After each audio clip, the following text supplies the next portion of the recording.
Welcome back to the Demystify Sci podcast. I'm Anastasia. I'm Shiloh. And today we are talking with Simon Michaux about the Prometheus project. This is our third conversation with Simon. The first one was about what he calls the purple transition. That episode is called No Petroleum, No Problem. And you should go check it out because it is the industrial floor plan for why Simon thinks that the green transition is absolutely doomed to fail, but why what he calls the purple transition, which is based on a mixture of energy sources and restructuring modes of transport and creating circular economies, will potentially work if we can actually make that transition. The flag or the pinnacle of his project is this Prometheus project, which is a city in the desert in South America. Right now we were talking mostly about Peru, where all of these ideas are actually implemented. And instead of just writing papers and essays and putting together hippie communities that fall apart after a generation, Simon's like, no, we can get 10,000 people together to build a city in the desert that is both informed deeply by permaculture and regenerative agriculture ideas, but is an industrial powerhouse in its own right that is able to produce raw materials that they can then use to synthesize the goods that are used on site and to participate in the world economy. Our previous conversation with Simon was with the Venus Project, which is the kind of idealistic progenitor for the implementation of the city. And after that conversation, we had a lot of people in the comments being like, look, I don't actually understand what these people are after. I don't really understand the implementation of this. What is this actually going to look like? And so we had Simon back to be able to talk through all of the steps of the project, what it looks like from beginning to end, what he thinks his timelines are, how much money he needs, the various problems they're going to run into. And so this is the conversation that completes the circuit. And we end it with the promise of coming back in a year because Simon makes some predictions about what he hopes to accomplish. And so we'll check in with him to see how that is going at the end of summer next year.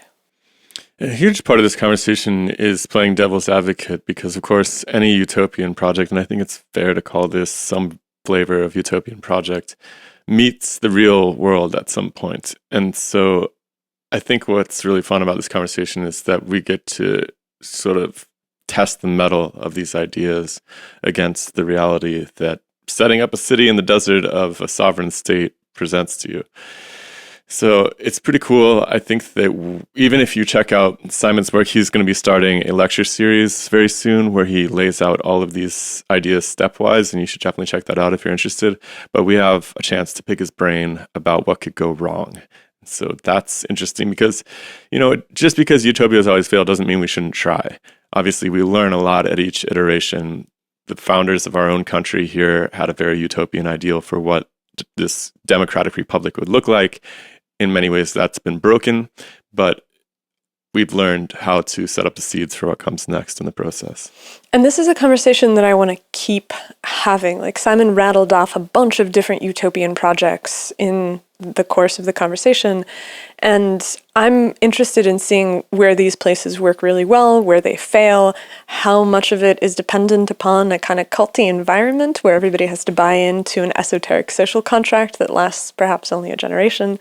And so if you have suggestions for people who are studying this, if you have suggestions for people who are actually implementing that would be interesting to talk to, drop those in the comments or send us an email at demystifysci@gmail.com because we want to follow up on those.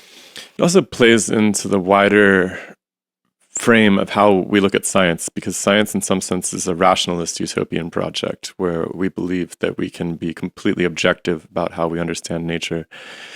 And so understanding how utopias fail also teaches us about how our own epistemological methods fail ultimately, because they do time and time again, and how we can bolster ourselves against those inevitable outcomes and move productively into something like a better science while enduring the chaos of scientific anarchy along the way.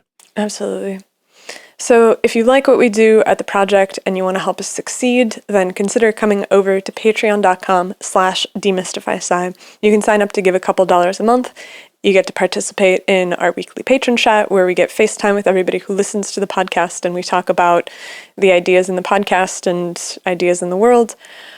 You also get to support a project in a way that we get to avoid advertising and sponsorships, because we really, really believe that this is possible for the future, where we don't have to sell you gizmos or gadgets or supplements or socks or whatever else. We are able to survive because people like the ideas and they want to see a platform like this grow. If you don't like Patreon, that's fine. There's a PayPal donation link down in the description.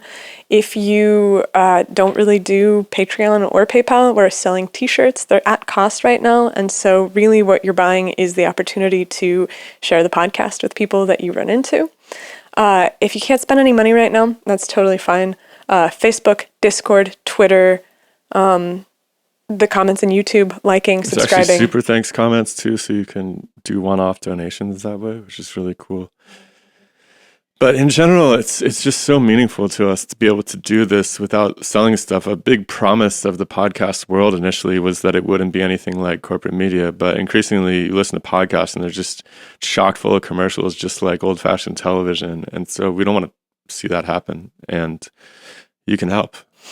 Also, if you are into conferences and in-person meetings, you should consider attending Gopi Vijaya's Renewal of Science Conference. It's happening October 31st in Menlo Park, which is in the Bay Area in California, and it's going to bring together a bunch of different speakers on scientific ideas that open the door to being able to see nature in completely different ways. Among them, previous guest Simon Jacques, talking about his geocentric model of the solar system. And if you really like conferences, you should consider coming to our second Demystify Sci conference, which is in the works right now. And that is scheduled to happen over the weekend of June 12th, I believe, next year, 2025. And we're going to do it overseas, across the pond, and it's going to be in Portugal. The topics that will be cosmology, and we're going to have I don't know if we want to tell people who yet, but keep an eye on it. It's some of our favorite fringe cosmologists and hopefully some solid opposition as well. It's going to be epic. There's going to be very limited seats available for this. We want it to be an all-inclusive event, so you come and stay in this village that we've essentially rented in Portugal. And it's going to be absolutely epic. So mark off your calendars for that weekend and stay tuned. We'll try to get the tickets out sometime this fall. And I think that covers all of our announcements. So for now, enjoy the conversation with Simon, and we will see you next time. The scientific revolution starts now. The Demystify Sci podcast. Let us see in the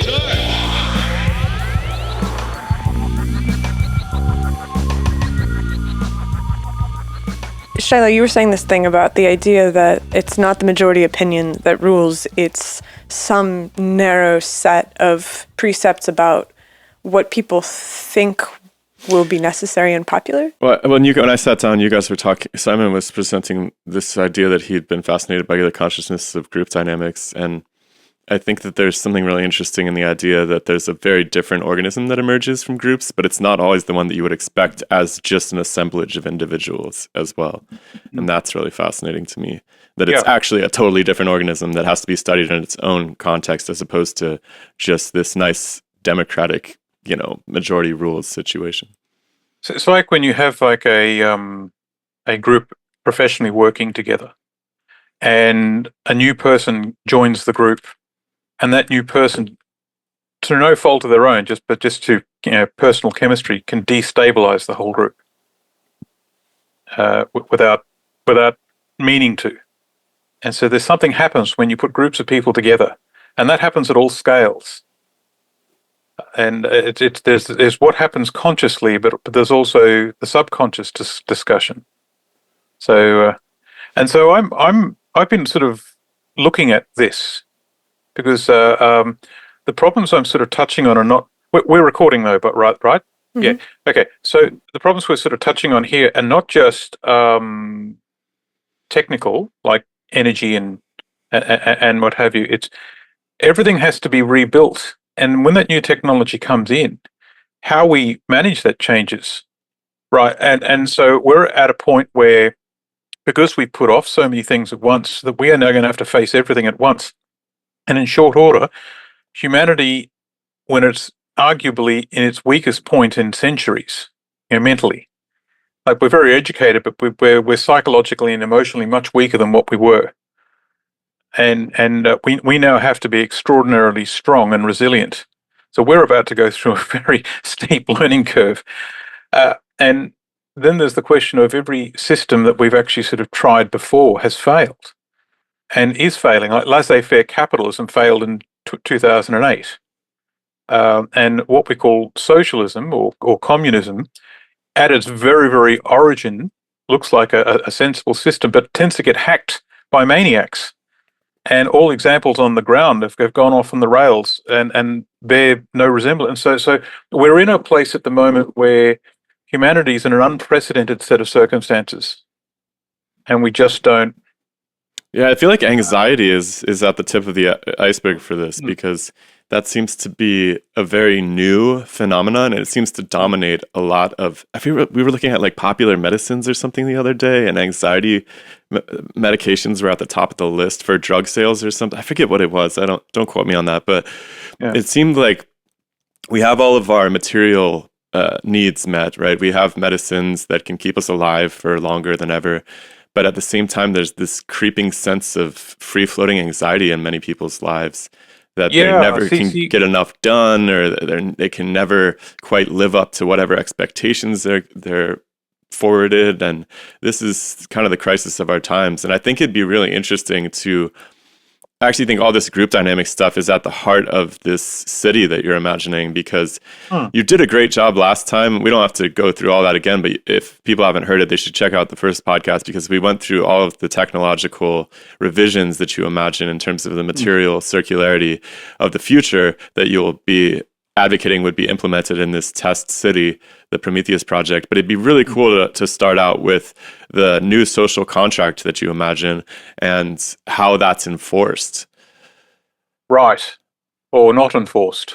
Or not. Or how you keep the psychopaths from taking over, the small minority. That is actually quite a rough conversation. So, because there's a lot of the things that we are literally solving the problems of the world in one hit. And but we have to face these things. And so I had the idea that what we call, you could argue we're trying to create a utopia, right? But every time we've tried utopia in the past, the seeds of dystopia are sown in at the very beginning. And every time we create a dystopia, the seeds of the utopia that follows are sown in right at the beginning.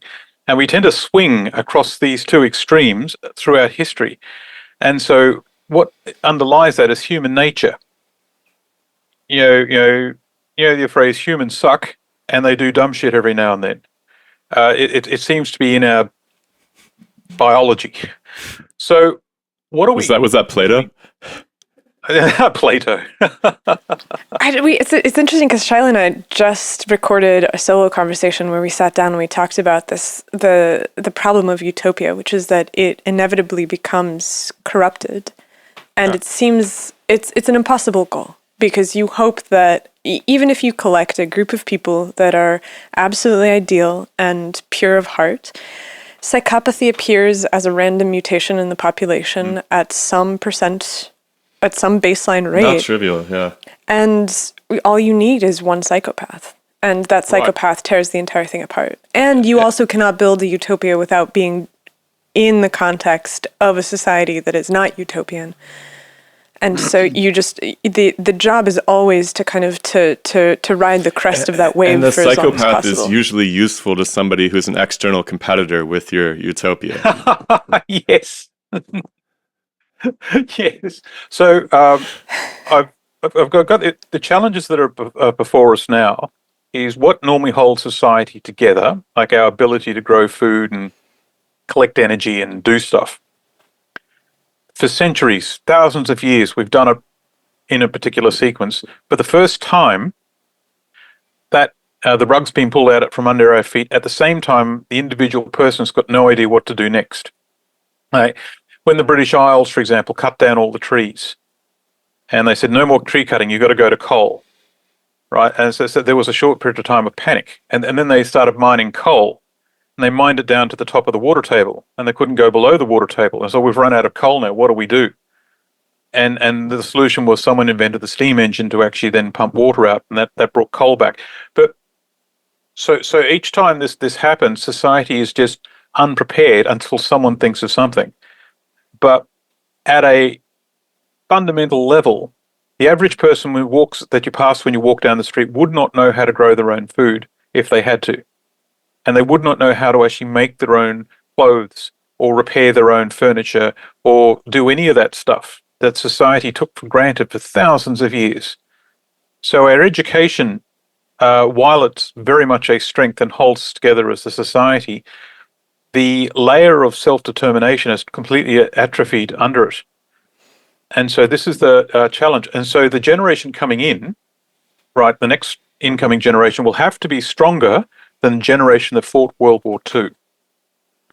And which means you talk to anyone who lived through the World War II at the time, they ask them about how things are. And these young whippersnappers, no strength or substance to wear them.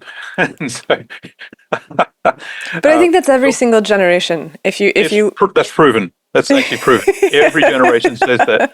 And the nice thing about the World War II generation was that they had this real sense of purpose, fighting an enemy that made a lot of sense. I think that's the most stark, obvious difference between then and now. Is like, correct. Who are you against? It might be different on different sides of the street. So the lack of purpose and how so much of what's around us at the moment has been sort of hacked and maligned, if you will, to things that don't really serve us. Anyway, so at the heart of whatever happens next, a sense of community is in all solutions going forward. A return of the village in some form. Groups of, say, 30 to 40 families banding together to actually do something. Whereas at the moment, we are individuals. We are individuals that live in a household. Like the basic unit, instead of the family, the nuclear family, now the unit is the individual. And the individual is encouraged to think that there are no social bonds anymore. But those social bonds were very useful in keeping society alive through trials and tribulations that we just don't have anymore. Right, so we're going to have to sort of meet the challenges that are coming in a way where we do things differently. And we're going to have to learn some of the old resilience, but then look at what we have in a new light and just do things differently. So the values of the community will have to be evident at all levels of society. So I'm talking about a change at the individual level, like me as an individual, the family, my family unit around me, but then across, like, say, a city, right across the city and right across the nation state, how do we relate to each other? We're very susceptible to suggestion of things like, oh, you don't have enough to eat, let's go to war with our neighbors. We've got to step past that somehow. And so what I reflect on a regular basis is at the heart of whatever the new social contract is going forward, love, trust, respect, and honor are the foundation of all human interactions and all human organizations. Like, if I stand for office, if I do so because I want power and I want the paycheck that comes with that, I'm not the right person to stand for office, right? So that there has to be and there has to be some sort of respect, and then I have to honor my commitments, and the people around me would then have to honor my commitments to them, right? And so at all levels, love, trust, respect, and honor. And what's interesting is that's been completely eroded from the modern. It's all still there, but it's heavily corroded compared to how it was. So well, it's because people don't trust the institutions, right? So and they don't trust each other either. I mean, I think that being permanently mobile makes that the case, right? You move to a city and you stay there for a few years, and then you move to a different city and you stay there for a few years, and there's this sense of eternal tumbleweeding. And when you're a tumbleweed, it's very, very difficult to become involved in local politics, to become invested in the community, to connect with your neighbors. And in many places where people move to, there's a sense that, well, we've been here for a long time. Who are you to come in? And we live in rural Oregon, and the people who feel like they're from here have been here for generations. Someone who shows up from California, from Portland, from New York, whatever else, cannot be a part of this place. I always like to say they're friendly, but they don't want to be your friends. Yes, I know what you mean.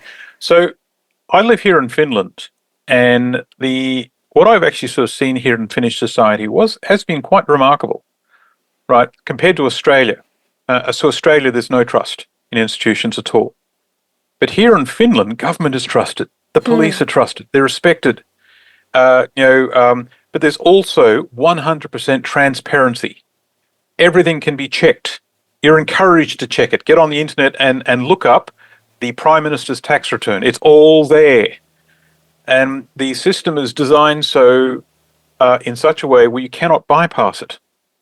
You cannot sort of dodgy your way around anything at all. And so the system's very complicated compared to elsewhere, and more is involved and more is required of the people on the ground. But corruption is very hard to actually get going here because of the way the system is built and the way the community sees that system. Do you think that's only possible because of the scale difference when you look at something comparing it to Australia? You don't see the same things in Estonia, for example, or Latvia. I see. But what really surprised us when we first came here in 2018 was we were going to get the bus into town, and this little boy walks past. He would have been only 4 or 5. He was on his own. He flags down the bus because I'm like, huh? This little boy, and he was so short he couldn't climb onto the bus in a single step. He had to actually climb up like a ladder to get over the bus, and he had to reach up with his bus pass to actually tap it on the actual thing there. But he could just reach it, like he was really short, and he tapped himself onto the bus and then went and took a seat and then put his headphones on. He was on his own, and he went all the way into central Helsinki and then got off the bus, and then he went on his merry way, and we were gobsmacked. We were absolutely gobsmacked because it's and we often see young girls walking around late at night on their own throughout the city perfectly safely. And so what the culture has actually sort of delivered here has a whole series of byproducts. It is remarkably safe, law-abiding. Now, there is crime here, but it's a different kind of crime. Like that there are organised gangs here, but you never come in contact with them. But everyone who walks down the street assumes everyone that they meet are doing their level best to create a structured society and to make the world a better place. And that's the assumption. It's so interesting because I think that at least partially must come from the age of a society. I don't know, because I was going to say that sounds a lot like my childhood. It's crazy that our country was like that 30 years ago. Perhaps, but I also, if I think about the corpus of American literature, like Philip Roth and who's the guy who wrote White Noise? Don DeLillo, like all of these postmodern authors, they write extensively about a deep darkness in American society. You go back to Cormac McCarthy, too. It's the same thing. It's this place of a frontier of lawlessness. If they're writing about modern society, they're writing about the fact that it's this thin, polite veil on top of the seething well of perversion and wickedness. And I think that is something that's been baked into this American society where on the surface it's all very polite, but it's a place of, it's a new place that was built on the idea that you could go somewhere and be free of the law. And if you look at sci-fi, I'm reading Ian M. Banks' Culture series right now, and it really strikes me how so much of sci-fi is about people going out into space far away from law, far away from organized society, and becoming either pirates or profiteers or something else, where there's this sense where you can evade the strictures of an orderly society and profit off of that. And so I feel like in a place like Finland, because it's so old and so interconnected and uniform ethnically in many ways, that these people have all grown up over generations. The same should be true for Estonia or other places. Estonia was destroyed by communism. True. And so it's like when you have communism come through and you kill every single intellectual and you violate the social contract to the degree that you've basically committed a genocide of the intellectuals, I think that society, I don't know if it can ever recover from that. I mean, there's a bunch of threads in the air here because I really think that 30 years ago, America was a totally different place. In the suburbs, maybe. Yeah, but even it's not like that in the suburbs now. That's the change. That's interesting. Finland got its independence a century ago from the Russian Empire, right? So it's a young nation, and so there are things that I recognise. And Australia is a young nation too, but it's come from a very different source. Now they've had really, really strong issues to deal with. There's been poverty. They faced absolute existential destruction when the Soviets tried to invade in 1939. And what's interesting is all through those eras of poverty and difficulty, they never once fell into crime. They never turned on each other, whereas a lot of the post-Soviet bloc countries did turn to crime. And so there is a resilience, and the culture, the people themselves, they have a lot of sayings like "Don't reach for the top of the Christmas tree," and so at a fundamental level, that they have a very what's the right word? Don't draw attention to yourself, because they were part of the Russian Empire for a long time, and they were part of the Swedish Empire for a long time, and to survive, they just accepted the fact that things were humble, and but they have this savage national pride, right? And they've got many things to fall back on, to point to. Phrases like Sisu, resilience in the face of adversity. Before electricity became widespread throughout Finland, things like heating, it was actually quite difficult to live here, and so people had to become quite resilient and stoic. And so they came through all that without being tempted into some of the human excesses that you see elsewhere. And so there's something unusual that happens here in Finland, and they are ethnically, quite homogenous, and they do tend to look after themselves and keep to themselves. But things like, since World War II, in World War II there was 3.3 million Finnish citizens.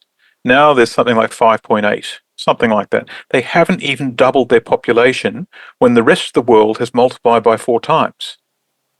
So something unusual is happening here, and I'm still trying to understand what that is. Why do you think? Like, is that just bad weather? No. They've engineered their way around the weather. There's phrases like, "There's no such thing as bad weather, just inappropriate clothing."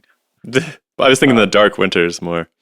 So they've got around that. Everything's engineered for the cold and for the dark, to the point where my wife Tanya and I have never been so comfortable as we are here. It could be minus 25 degrees outside, and I could be sitting here in my underwear drinking coffee, looking out the window, and it's a steady 23 degrees no matter what happens. Everything is engineered so the society at large, at all its layers, and things like problems that they've dealt with here don't exist in Australia. For example, if it's minus 25 degrees, how do we get drinking water into the house and grey water and sewerage out of the house, and without pipes freezing? And so, the answer is the heating circuit that comes in and heats the house also heats those pipes so they don't freeze. And I go, whoa! And so everything's sort of on top of each other. Like, there's a level of organisation. Also, in winter and here, if you're not organised, a couple of 100 years ago, if you weren't organised, you were dead. If you didn't prepare for winter, you were done. Everyone around you was done. So everyone had to work together, and everyone had to be organised, and you had to think for the future. And there's things like there's a resilience here that doesn't exist in Australia. Like they've got a stockpile of 8 months of vital supplies to everyone in Finland, whereas in Australia they couldn't be asked.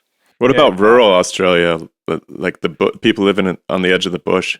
So the rural Australians, they do tend to think, in a more self-sufficient manner. But the people in the cities, the macchiato latte crowd, the smoke yuppies, no, they don't. They just assume that their bit of plastic called a credit card will always work and food will always be in the supermarket. Right. So Well, so Finland sounds awesome. First of all, I was about to ask if you knew an apartment we could rent out there, but there must be some prevention techniques from like why are people not moving there in droves? Is it very difficult to immigrate? Okay. It's expensive and it's difficult to get into the country. I was invited here. Now, as it turns out, Finnish universities are not producing enough technical people to fill so there's a lot of nationalism, and expats are sort of feeling that we'd rather you went home a little, but at the same time, organisations like universities and companies cannot fill these positions, so they've got to import expats by the plane load. So what you do is you get a job here, and you get a job and you get a contract. Just get yourself a 5-year contract and get a residence permit, and then you're away. But because of what's happened in Sweden, where they've opened the doors and migrants have flooded in, and now they've caused all sorts of problems, the Finns said we are not allowing that to happen here, and so they've quietly beefed up the requirements for an expat to operate here, and also for migrants to sort of come in. And the Finnish people, when you talk to them, are quietly very pleased they did that, because they're looking at the problems that Sweden are having at the moment, where their own liberal values are being weaponized against them to the point where they can't even protect their own citizens. And they said, we're not doing that. Do you think that culturally that Sweden and Finland, they're next door neighbors, right? I'm sorry, I'm such an idiot about this. I've never been over to that part of the world, but so there's good comparison. Norway, Sweden, and Finland. They're all in roughly the same area. And what's interesting is you got the same problems with different countries. Every country sort of quietly believes they're superior somehow. The Swedes think, because the Swedes were the center of the empire and Finland was a backwater, they see us as the poor cousins. What empire? The Swedish Empire. The Swedish Empire. Okay. So they think, I'm not even about the Swedish Empire. Give me a freaking break. There's a lot more money in Sweden and a lot more wealth. And so Finland was, I think, the wealth they did have, it was their relatively new nation. They've had to be damn careful with what they did, and they had to appreciate what they had. So they're still in that phase of cultural development where they haven't sort of gone off the rails yet with regard to wealth going to their head. A friend of mine lives in Norway, and because of the oil that they mine, and that goes directly to the Norwegian citizens. And so they are armpit deep in cash. Everyone's rich. And they have a saying, is, if we need to do something, just employ a Swede to do it. Yeah. So what I was saying is the wealth that's in each nation state have got them a series of values which they are not as attached to the ground. Whereas here in Finland, they still sort of think in life's hard. We need to do the work, and what the people in Norway that I know see the Finns as they're the hard working group that are very grumpy. Yeah, they always complain, but they complain about everything, but they get the job done. So there's another saying in Finland because they have the way they work socially is, instead of actually someone coming up with a great idea and just doing it like what happens in the Anglo culture, they think in collective terms. They've got to collaborate together, and they will discuss things endlessly. And so there's two conditions for a project to start. Two starting conditions. One is the idea has been kicked around so much that no one can remember where it came from. So so they don't say, "Oh, whose fault is this?" We don't know. Right, now we're ready to start. The second one is, whoever is the project manager to actually do this, when their eyebrows come into alignment with their lower lip, we're ready to start. Yep. What does that mean? When someone actually says this, that right, you will now project manage this project. And they go, oh, it's going to be a lot of work. But then they have the negotiations, what they get paid and what they've got to do. And oh, God. After the regulation amount of complaining, then they go, okay, now we can start. I see. But no, once they start, right, they'll actually put a 50-year plan on the ground, and 50 years later, they finish it. Now, in Australia, we're great at starting stuff, not so good at finishing it. And that's really apparent from what I see here, because to actually build anything here, it's quite complicated. If they don't have the housing, for example, done properly, and the heating and housing done properly, people die in the winter. And so no, it's the law, and you will do it. And so every 20 years, for example, in an apartment, you could own an apartment, but that apartment will be, you'll be required to move out of that apartment while someone comes in and rips all the wiring out of the wall and all the copper pipes and replaces them for new. Wow. And it's the law. Right. And so, and it's supposed to be for a couple of months, but it can be as long as a year. So imagine, if you will, you're paying a mortgage on an apartment. You've then got to go and pack everything up, put it in storage, live in another apartment while you're paying the mortgage of the first place, and you've got to pay for the repairs, which is of the order of 80,000 euros. That's wild. And then you come back and all right, this is why everything looks like it's new, because it is. And I was appalled when I heard that, but that's what everyone does. What if you don't have 80,000 euros? I don't know how they do that. I don't know. I don't know what they do. But if you own property in Finland, there are certain things that you've got to do, and you must do, and the society around you will get pissed at you if you don't do. What's the percentage of people who own versus rent? I don't know. I don't know. See, I'm also happen to be in a very wealthy part of Helsinki called Espoo, and it's like a city that's right next to Helsinki, and everyone around me they own, and they're all relatively wealthy. I don't know the true answer to that question, but I would know that the difference between renting and owning, everyone takes it all very seriously in how they actually look after their houses. So when you drive around, you don't see graffiti, for example, as much. I use when you're walking around Brussels, you see graffiti everywhere, and you see construction projects that are not finished on the road maintenance not being done, and city streets falling apart, and people sleeping rough in the streets, and none of that's here. They had a thing where there were people sleeping rough on the streets, and the Finnish society said, no, that's not us. So they rounded all those homeless people up, and they put them in homes. But they didn't just put them in homes, they then gave them counseling about, why are you homeless? Because often there are reasons. And so they gave them assistance to try and sort of, come through all that. And because so the Finns have a very sort of clear sense of what kind of society they want to live in. And they do seem to do a good job of keeping people out of that too. Yeah, and I wonder how the other side of it. That's the other side of it, isn't it? Yeah, right. And I wonder how that applies to the planned Prometheus city as well. So that's an interesting question. If we put together a city for, say, 10,000 people, but 500,000 people turn up and say, we want free healthcare, what happens next? Don't know. Right? So we have to protect ourselves somehow from being overwhelmed. We have to have some ready solution. Either we've got to be able to help the people as they come in and process them, or we've got to turn them away. Either way, we've got to be organized and have that decision ready in place.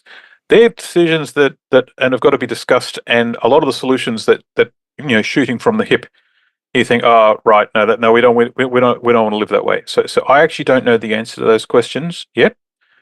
But what must happen is we've got to have a social contract where there's purpose, stability, safety, support, and its citizens are proud to be part of that society.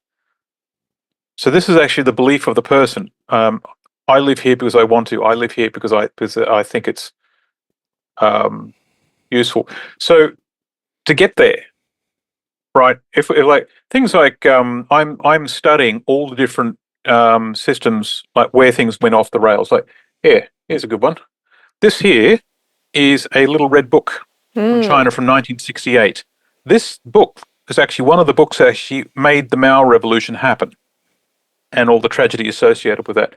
And so I've got like, I'm studying the English translations of that. Like, what happened? Why? And so I'm thinking like study historical circumstances of the advances that we all take for granted. For example, what went right in the following list? The Magna Carta. What was achieved there?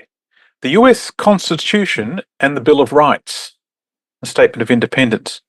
It's a cheesy thing to say, but that is a historic document. And so I've actually got a lot of the writings of the founding fathers that led to that document, and like how do they create something in the environment that they were in.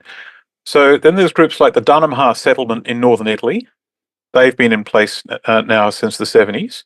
I don't know them. Oh, Dunham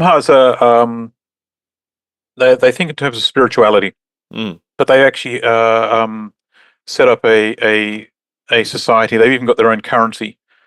It's spelt Damanhur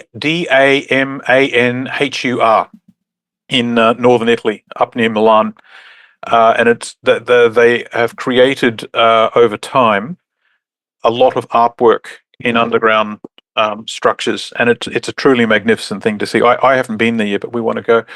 Findhorn in Scotland, that's an eco-village that's been stable for a long time. The Amish in North America is a stable culture. Why are they stable and everything else isn't? So why were these examples stable for so long and valued human rights, which they did? And then there's a list of things of what went wrong, like Mao's revolution in China, right? So instead of saying it's bad, or unpack it, go down the rabbit hole and say what happened and why. The Soviet Union. These things often started out with the best of intentions, and then when they got to the end, that's a black mark. Nazi Germany, the Cathar heresy. When the Cathars were massacred in the first case of genocide, was Christian versus Christian. The Inquisition, the formation of the Inquisition. Where did that come from, and how was it used over the centuries? Then we thought, so what? These all have different reasons why they went wrong, as far as I can tell. Of course, except for maybe Mao and Soviet.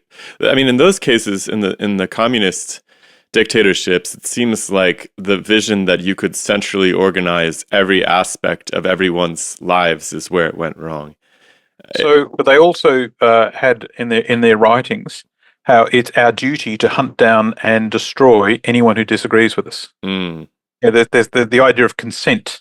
I think that's freedom of choice. That seems to have made its way into the U.S. Constitution somehow silently. So, but things like what I'm really doing there is what was all that really about versus what was claimed, right? And when we're talking about human nature and an organizational point, like what can we learn from history? Then we've got things like 28 civilizations have crashed in the past. Why did they crash? So then there is things like we've got the Easter Island case study. What happened there, and what choices were made that led to that, and what choices did they make when they realized they're in trouble? And what is the unifying? What do you point at? So, why did these civilizations fail? No, there is a unifying thread that goes through all that. So then you've got the conquest of the Mayan culture and the destruction of the Native American Indians. And the last question is, why did more than 1,000 hippie communities fail in the United States? Now, in the human nature set that goes through all of that, there is the idea of resources can be acquired through conquest, right? And so, but there are different kinds of resources. And so it is human nature and power and resources. So everyone, and what the maniacs and the psychopaths want to exploit an imbalance and get someone who are have-nots, weaponize them into an army and point them at people who've got resources that they want. And another common thing throughout all of that is the flow of information and how it gets weaponized. And the people who get mobilized often have no idea what's happening. Like Mao, for example, got the students at universities, all the young people, got them to rise up and destroy the old things. And so the students were pulling out their own professors in their university and killing them, and then burning their own textbooks.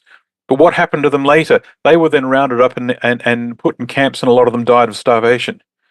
right? And so that you've got this where maniacs will use different groups of people, and so the situation awareness of everyone involved didn't seem to understand what was happening. There's another interesting aspect too I might bring up with these centrally planned governments, which is that their bureaucracy becomes so paranoid, and like individual bureaucrats don't want to report the failures of their systems. I saw this when I was studying the communist revolution as well in China, which was that a lot of people knew that the distribution of crops was not working out, but they were afraid to tell Mao about it.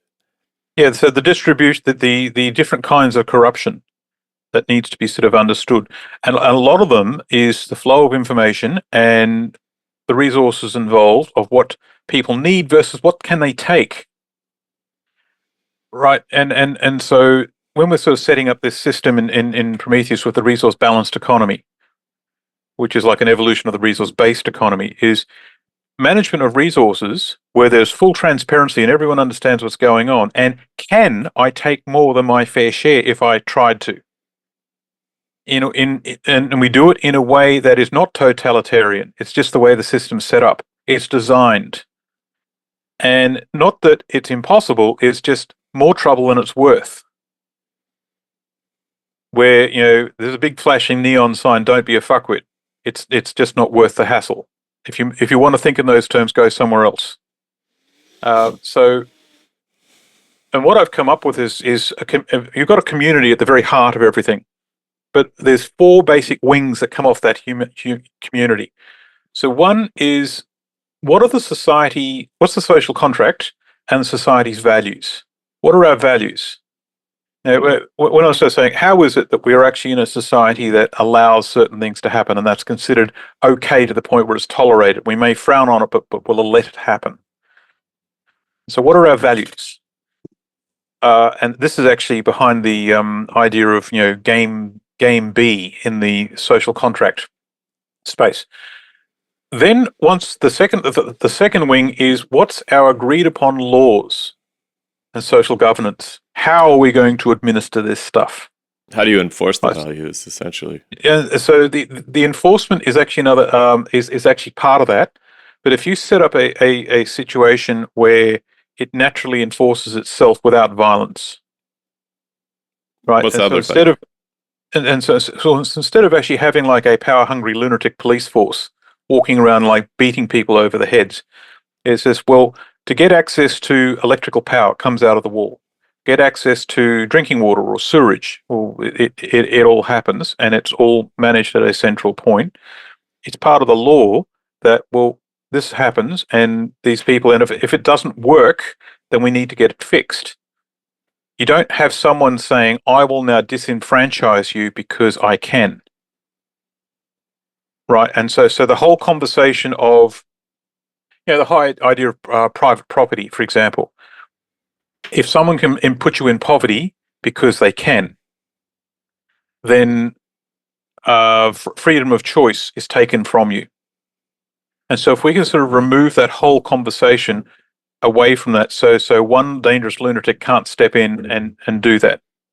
And so we can do that for, say, electricity, the basics of electricity, power, sewerage, drinking water, access to medical care, access to education. You cannot, for example, be banned from a school because I say so. But there's a medium of exchange there, right? Where, like you said, so if 500,000 people show up and they want free healthcare, you're like, well, the system can't bear that. And even if you have, a city of 10,000, but you have 1,000 people that are like, well, I want the benefits, but I don't want to pick trash, and I want to work at the recycling plants, and I don't want to.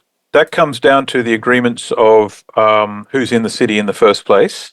So we need some people to actually sort of work in the research institute called Chrysopia at the heart of everything. And then we need some people to work the industrial systems. And then we need some people to actually run the city systems. And then we need some people to actually run the rest of all the coffee shops, the restaurants, the hairdressers, all that side of things. And so there is what is, and I call this a 2-tier economy, right? And so you've got the agreement of who's in the city. So you can have someone who's actually working in those institutions and they're invited in, and there's all the people they bring with them, their family.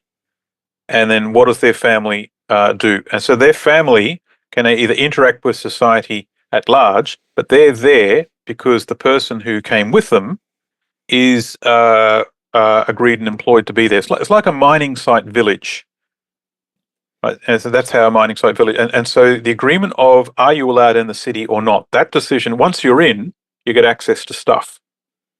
But in Right, the and so second that- generation, of course, the kids are going to become whatever they want to become. Yeah, they're going to become whatever they want to be, and so they either join in or not. But how And many of them so- would choose to become the garbage pickers versus the people at the heart of the city who are the kind of People philosopher have to kings? actually, so that the uncomfortable work has to be done by someone. Right. We're in a society at the moment where we don't believe that's necessary. Now we can use automation to actually do some stuff that or that some of the more unpleasant jobs, but there will be some jobs, street cleaning and stuff that still has to be done by someone. We can't all be high-paid executives. But what you see happen is that people who are raised as, say, doing the street sweeping, they're putting all of their effort into their children so their children don't have to be street sweepers. So they have to be replaced by someone else then. And we have to be in balance. And we have to be in balance that somehow. If it gets to the point where the people themselves say, no, I only want the cool jobs and all the disgusting jobs, and if we can't resolve that, then the city fails. And as a social contract, we will start out as a private organization with a job to do, much like a mine site in the middle of nowhere, and we will build a research institute with accommodation and industrial sites around it. So that's a private company, corporation. The start makes a lot of sense. It's more just how do you incentivize people to want to maintain. How we go to the new social contract, whatever that is, we are going to employ a game theory lab. And so there's three fronts we're working on. One is industry and energy. The other is a new relationship with the planetary environment, like how do we do stuff. And the third window is the social contract.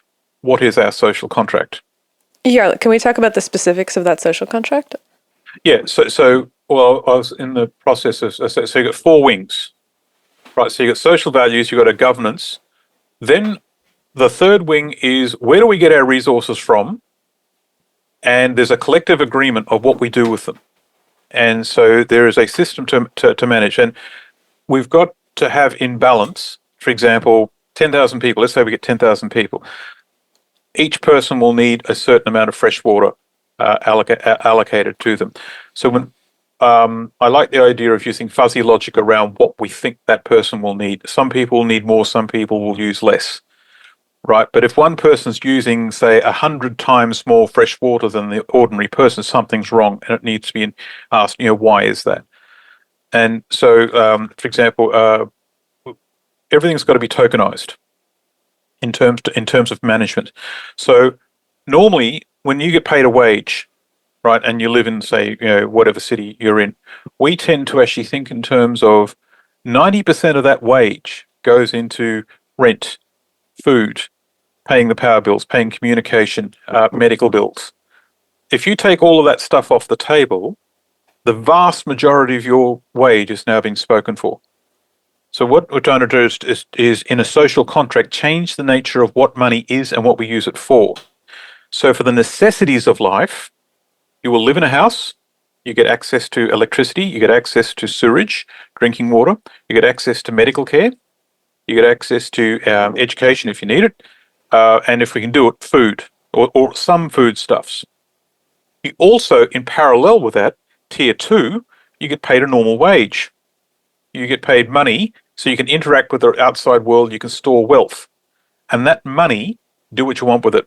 And that's for things like restaurants, coffee shops, and so you got your normal. And so what we've got is a top-down socialism context of handling resources where we collectively manage what to do with the resources, but a bottom-up free market approach of what we do with those resources and how we consume them. And at the heart of all of it is free choice. right? So free choice, and part of it is the agreement that to live in the city, you've got to sort of agree to do certain things. If you don't want to do that, just move somewhere else. But so you've got free choice. this is a really interesting thing, because if you don't want to do the move somewhere else, what happens when that person's like, well, no, I like it here? Or my parents were here. But we've got things like leasing a house. You got a lease, and if someone decides, I like it here, I'm going to squat. We have to have things in place to actually discuss how do we deal with squatters, because we will the people who want to destabilize the community will send in squatters.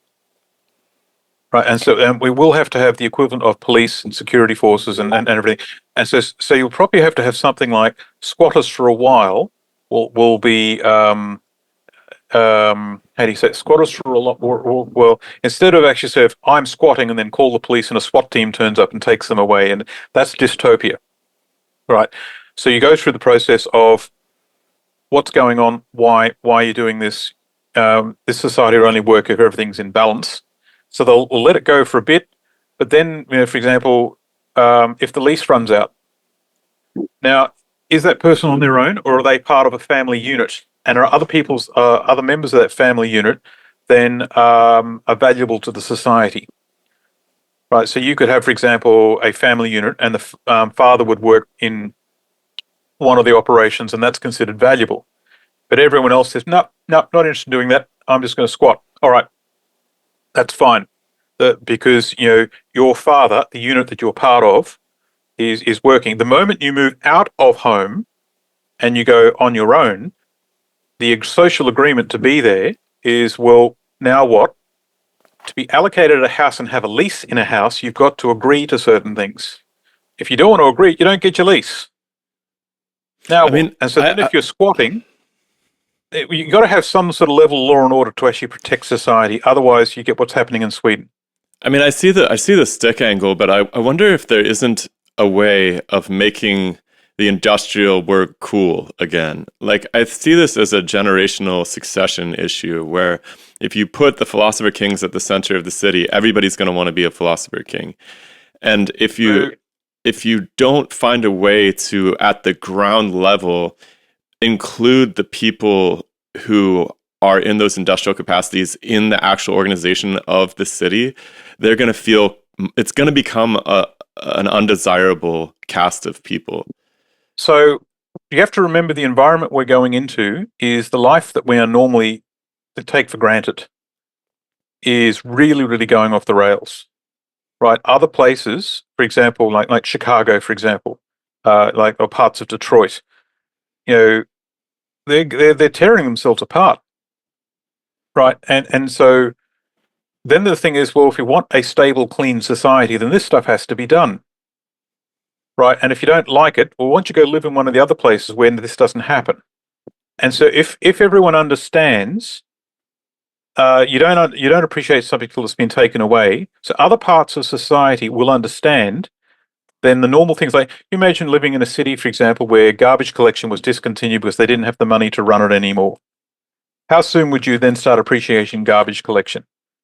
And so we are moving into an era, I believe, where society will start to appreciate the basics again, whereas for the last 50 years, everything's been done for us because we're rich.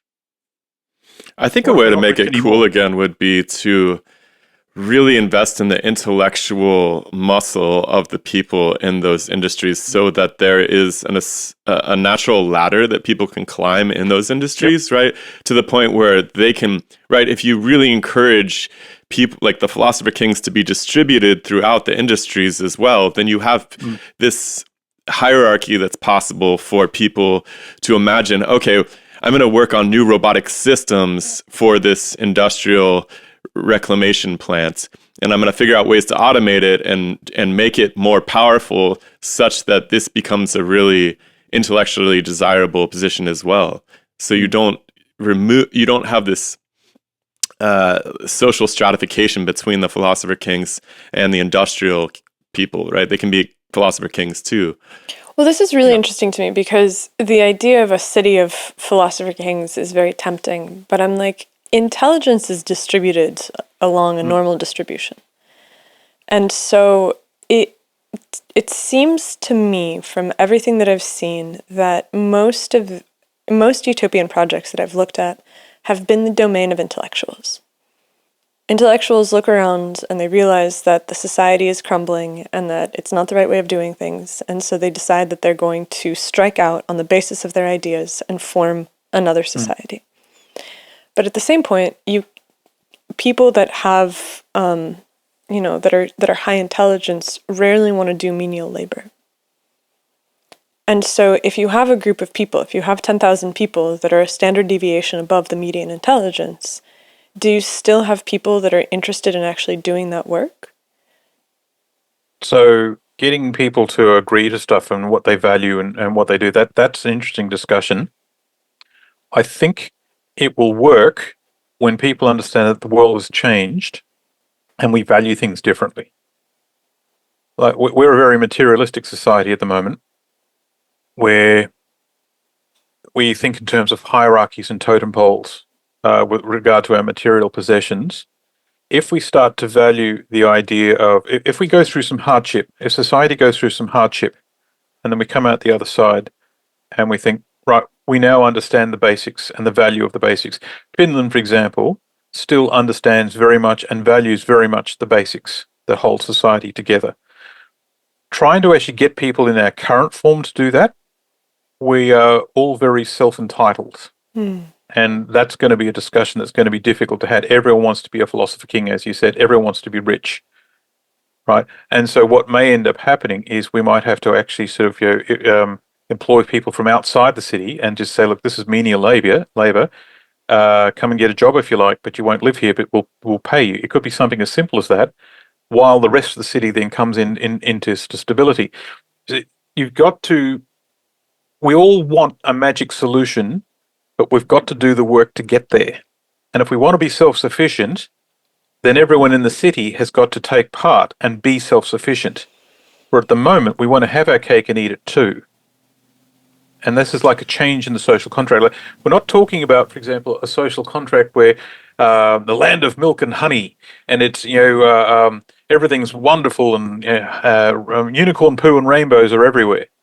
There are elements of there's physical work to do and disciplined work to do, where you've got to actually society has to actually do the work if it wants to be in balance. And because we do the work, and because that society is valued, we're probably going to take the idea of democracy a whole lot more seriously. See, I think inviting a foreign labor force in to do the hard work is just a recipe for a populist disaster down the road. That's going to be a disaster if we are forced into that. Remember, we're going to start out as a private organization with a job to do, and we're going to morph into a society. We're going to have to game theory out a few solutions to actually design our society, and then we're going to go for it. If the society fails, we'll fall back on we're a private corporation with a job to do until we can reform and go again. Yeah, we talked about this last time a little bit. I mean, I think that there's something to be said about, so I look at a place like Japan. That's one that I have experience with. And I suppose I've been to Finland. And there's something about the way that people take some of the labor onto themselves. Like, Japan is famous for its ability to properly recycle things. And one of the reasons for this is that there's a very complex system of what can be recycled and how it must be processed by the end consumer before it is put into the trash. And so in the United States, recycling doesn't really work because you're supposed to wash your containers. You're supposed to separate them out according to the different types of plastic. And I feel like people who actually know how to do that properly are a tiny fraction of the population. But in a place like Japan, there's a very, very stable cultural expectation that you will deal with your trash on the front end, which makes it easier for the people who are dealing with it on the back end. And so these things have to be baked in, where it's like, I've always wondered about this, working at a university, somebody comes around who's part of the janitorial staff, and they clean up after you. They empty your trash, they sweep the floors. And I've always been surprised that that's not an inherent part of how you take care of the laboratory yourself. Where immediately inside of these intellectual spaces, there's the sense of, well, I don't take care of my trash. Somebody else does that for me. And so Yeah, these are cultural norms.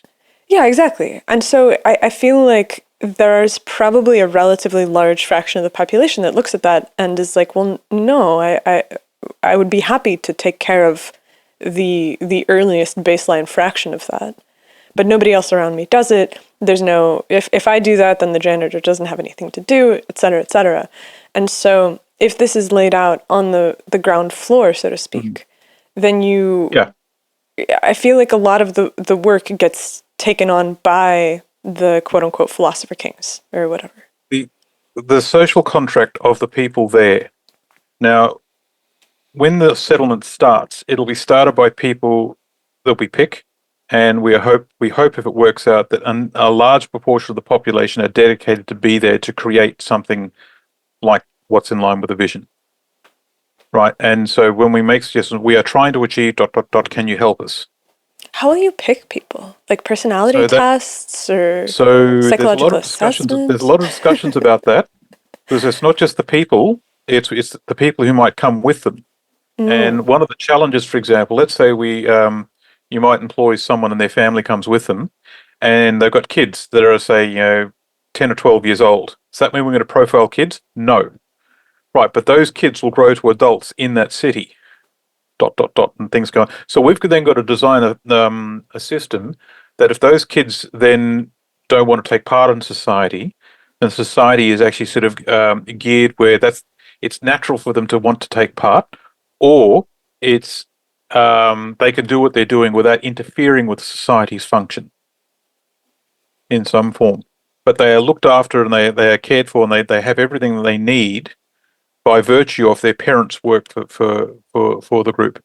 And if those parents just don't work for whatever is in the city after a while, then their lease would run out, and say the lease is 5 years. And if they don't work for the last 2 or 3 years, and so that's just part and parcel of it. We just have to have that in exchange for we live in a civilized society. And so things have to be built where there's enough energy there. And it's all balanced on where the money comes from to run the whole thing. Right. So, for example, let's say we all work in this city and we get the two wages. There's tier one, which is like a set of tokens that she gives us access to everything we need within reason. It's basically allocation.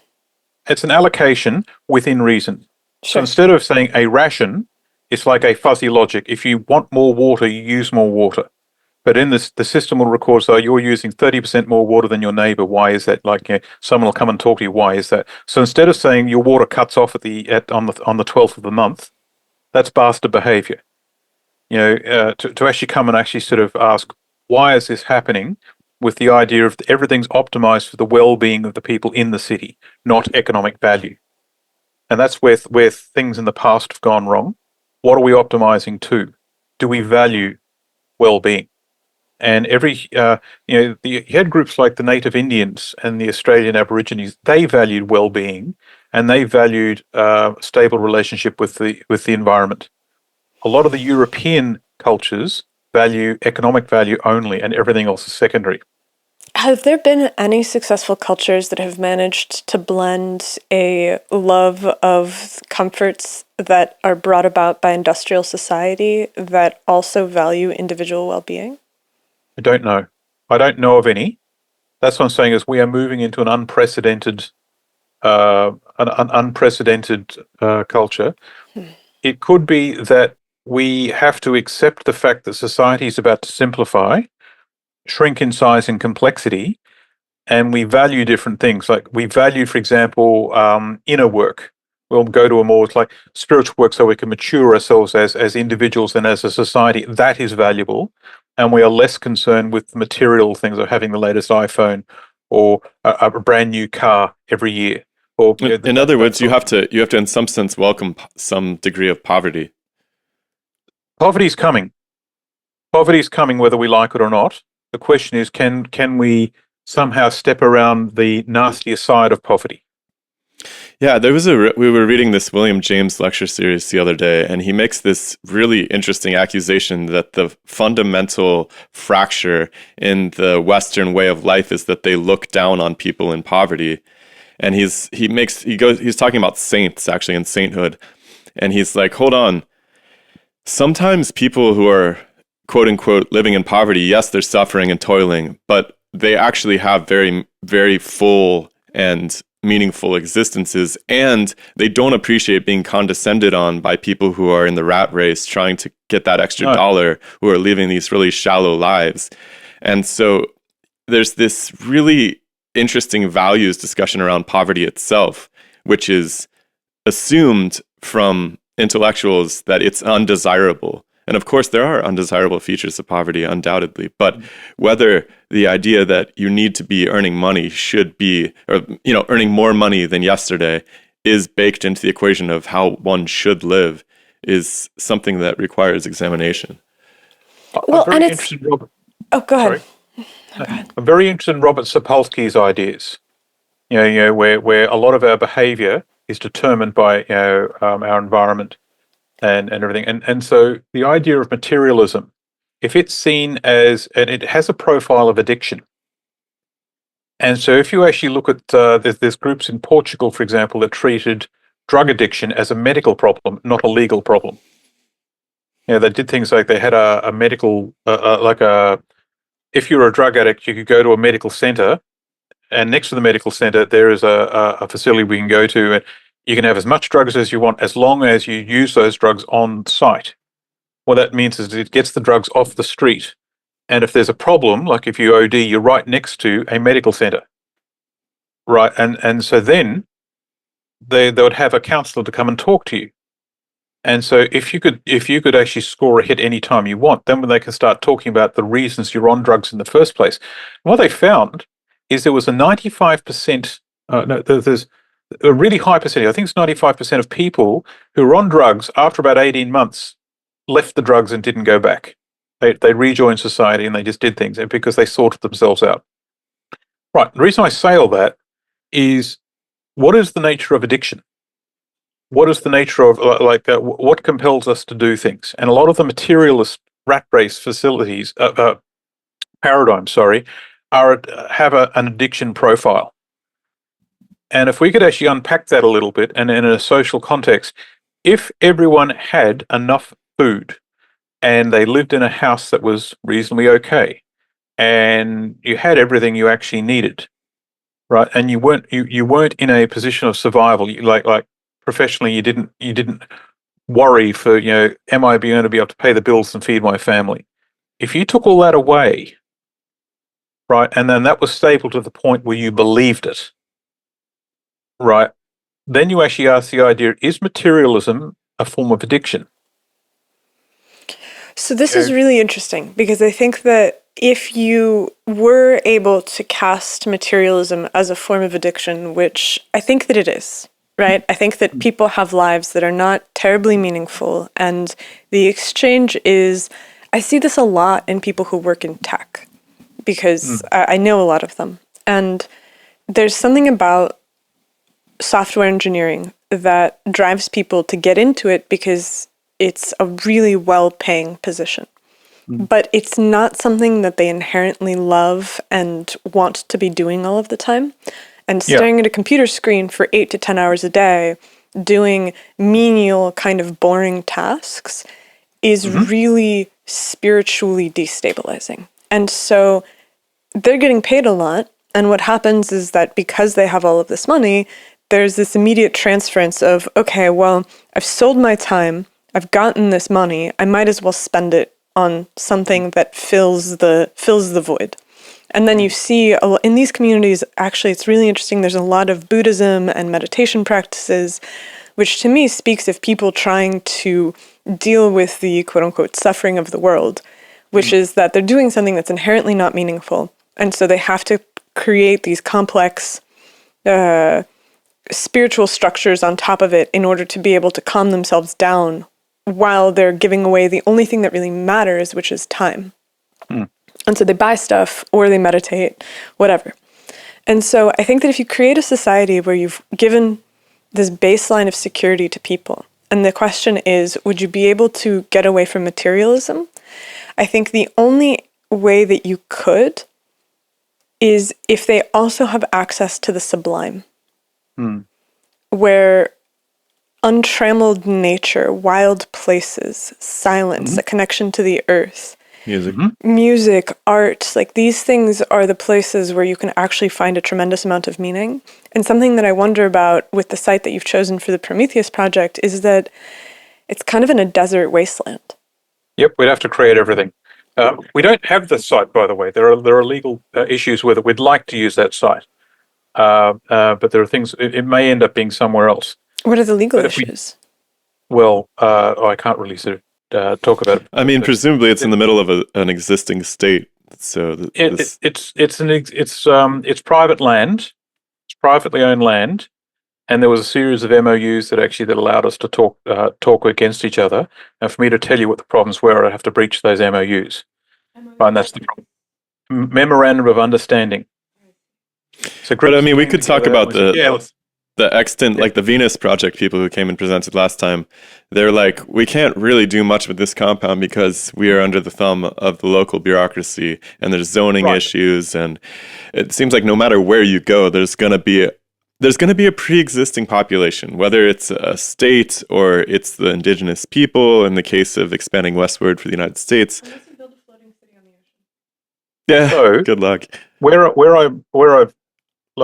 outside the Western world. We're outside the BRICS economies, right? We're in a patch of land that no one else can really sort of do much with, and there's no one there because it's considered like a desert wasteland because there's no water.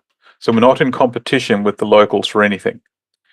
It's on a massive piece of privately owned land. So yes, it's embedded in a government land, so there'll be adherence to the local law. But this will be a place that what we do is not, there's not as many hoops to jump through to actually sort of construct things.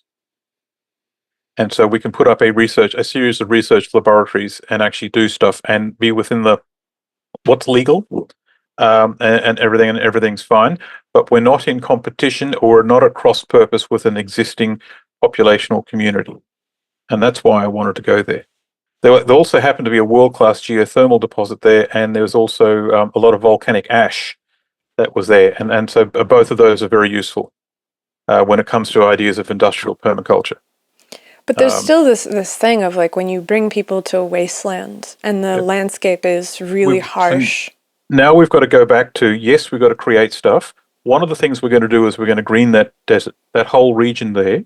We're going to green. We're going to be creating a lot of fresh water.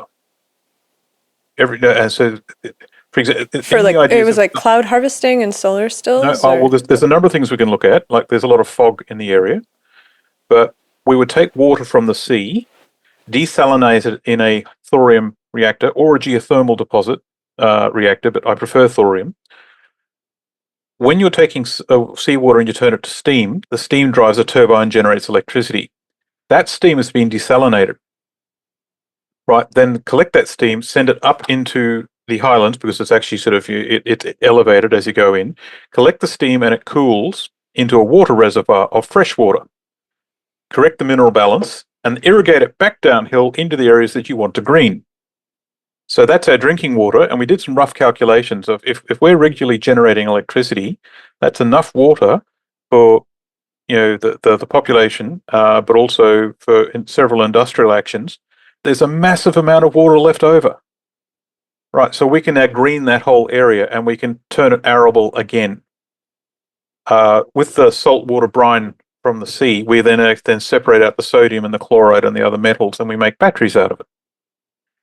Right, and so the complete mass balance is consumed, and we're not actually dumping massive amounts of salt. Or we just keep the salt and use it as salt, which is the starting point of most chemical reactions. So anyway, so what I was saying is we will be able to, if all, let's say the plan goes ahead, we will have the equivalent of an oasis region that will have quite a bit of fresh water using desert technology, so it's not all evaporated and lost. But we will be able to create green spaces, so the areas around the city itself won't be as harsh as the rest of the desert. We also will have a fairly well-resourced idea that even though we're a small community, we will create a series of things that are nice to do in a cultural context. Right. One of the first things to do is, for example, we'll start at the first point of contact is in the area. There's areas of coastline which are really quite beautiful in their own right. Set up the equivalent of an eco resort, but it's like a settlement of say about 20 or 30 accommodation for 20 or 30 people. But we'll have things like a solar still to actually get water from the sea. We'll have a digestive unit which will digest human sewage but turn it into cooking gas. We'll have a source of water, source of power, and it'll be as self-sufficient as possible. And this will be the base from which we will then start the construction of the rest of the city. And when it gets to a certain point when the rest of the city is now accommodation has gone up and the people can move out, that then becomes an eco resort for people to go and stay in because it's a nice place to be. So we want to make a series of things for people to go and see and do, which we think isn't that nice. Right. And so it's culture, but it's also things. One of the things that we had the idea is that we want to be supporting local universities and they need funding. And if we're generating funding because of what we make, we can support those universities. And one of the things that South America has is a strong archaeology system. And so someone asked me, how would you support them? And I said, well, how's this for a game of soldiers? We want to perfect 3D printing and we want to make geopolymers from the rocks of the local environment. So we get people who, for example, excavate dinosaur bones and we get them to come out and work with our people who do 3D printing and we'll 3D print up a whole series of dinosaur skeletons. And we'll make a valley of them. And so you're walking through like a valley. So this is the Triassic section, and that's the Jurassic section, and that's the Cretaceous section. And we can make these skeletons that are geopolymer printed. And what that does is it forces our 3D printing to be sophisticated enough to do that. It brings the people from the university to our settlement. So we get like the influx of new ideas. And we're supporting that archaeological unit back at that university or universities across South America. And you're doing a hard troll of the archaeologists a million years from now that start to dig up all these geopolymer dinosaur bones. We'll just have to actually put like a barcode on each one or something like that. Like on the bottom of the foot, yeah. So if you're in an area where there's nothing, like it's desert, and you want to go for a hike, you want to go for a walk, and there's a series of canyons that you can sort of walk through, and if you've actually got like a full-size Stegosaurus skeleton, so this was a Stegosaurus, and you can walk right next to it and touch it and everything like that, and it's been sort of held together, that will be something cool to see. Right? Yeah, I mean, I think that there is a desire for these sorts of communities. Like I see a lot of people talking about, wouldn't it be wonderful if you could get all of your friends together to live within walking distance of one another and be able to still support yourselves with the various things that you do professionally so that you could actually live a communal life. And so there's a great hunger for it already, even before the society falls apart. Yeah, it's there now, but people need a plan. And there's certain things like how do we get around? Transport needs to be reinvented. So there's a few ideas that have been put forward for that. Energy needs to be reinvented. Our relationship with the how we grow our food, and the relationship with the natural environment needs to be reinvented. Why is that? Well, how hot is it there? Yeah, this is the funny part. The place where I like happens to range between 19 degrees and 24 degrees all year round. That's crazy. Is there a name for this place? How do I put this? So, this is the MOU problem. Okay, it's in Peru, on the coast, in the desert section. Which is one of the birthplaces of civilization in that region, from what I understand. And so, what's really cool is that where this place, there's a lot of Mayan ruins. Not Mayan. There's a lot of ruins of like a previous civilization, which are heritage listed. Is it the Tiwanaku that are down there? I can't remember. That would tell you where they're in Bolivia. It's their ancestors anyway, for sure. So or their descendants. There's lots of archaeological ruins in the Corral area, is the place. which you could actually you could go within striking distance. And because there's nothing there now, it's really hard for people to operate. But if you actually had a settlement where people could actually have a viable reason to be, there's lots of touristy stuff around that you could do if you chose. What's really interesting is that place must have been very nice at some point in time for them to have built all of those dwellings and city spaces. Well, stuff changes. Like in a geological context, like climate changes constantly, and Lake Titicaca, like the really famous one, Titicaca, yeah. Titicaca, that was not at the altitude it was. The whole thing has been uplifted. There's lots of cool stuff like that. And so... so how far would you be from Lima? I can't remember. Okay. So the Very closest diplomatic city answer. is Arequipa. Arequipa. Okay, hold on 1 second. Maybe we can... Anyway, just says it's in the desert on the coast. 1 second. You said Arequipa? Or no? Yeah, close enough. Arequipa. So it's in the desert on the coast, somewhere around there. That'll do you. Now, the owners, we are in contact with the owners, but there are legal problems which prevent us from actually collaborating further. We've got to resolve those effectively, and that comes down to the people we're actually working with.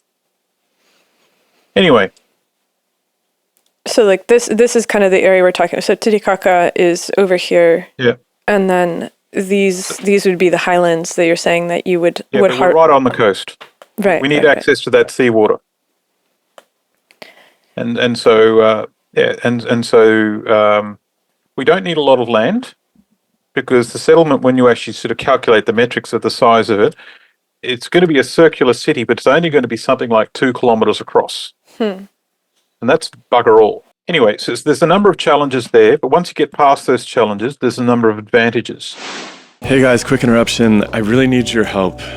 In order to keep this podcast free of ads, free of sponsorships, free of selling junk, I really need you to come over and check out patreon.com/demystifysci. Join our community and help us continue to make this a powerful project that can reach into better and better conversations along the way.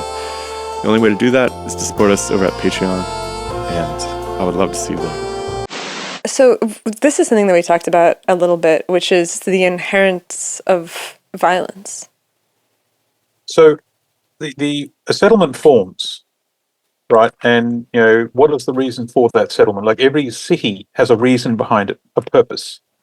And, the Saudi Arabian line project failed because it didn't have a purpose that was coherent beyond it was cool. Yeah, like Pleasure Palace is not necessarily a coherent principle. No, not for everyone in it. Like the city of Rotterdam is there because the port of Rotterdam is there, and it's got a purpose. And we use economics to define that purpose, but it's if we use different system to decide what's good to do and what's not to do, it would still have a purpose.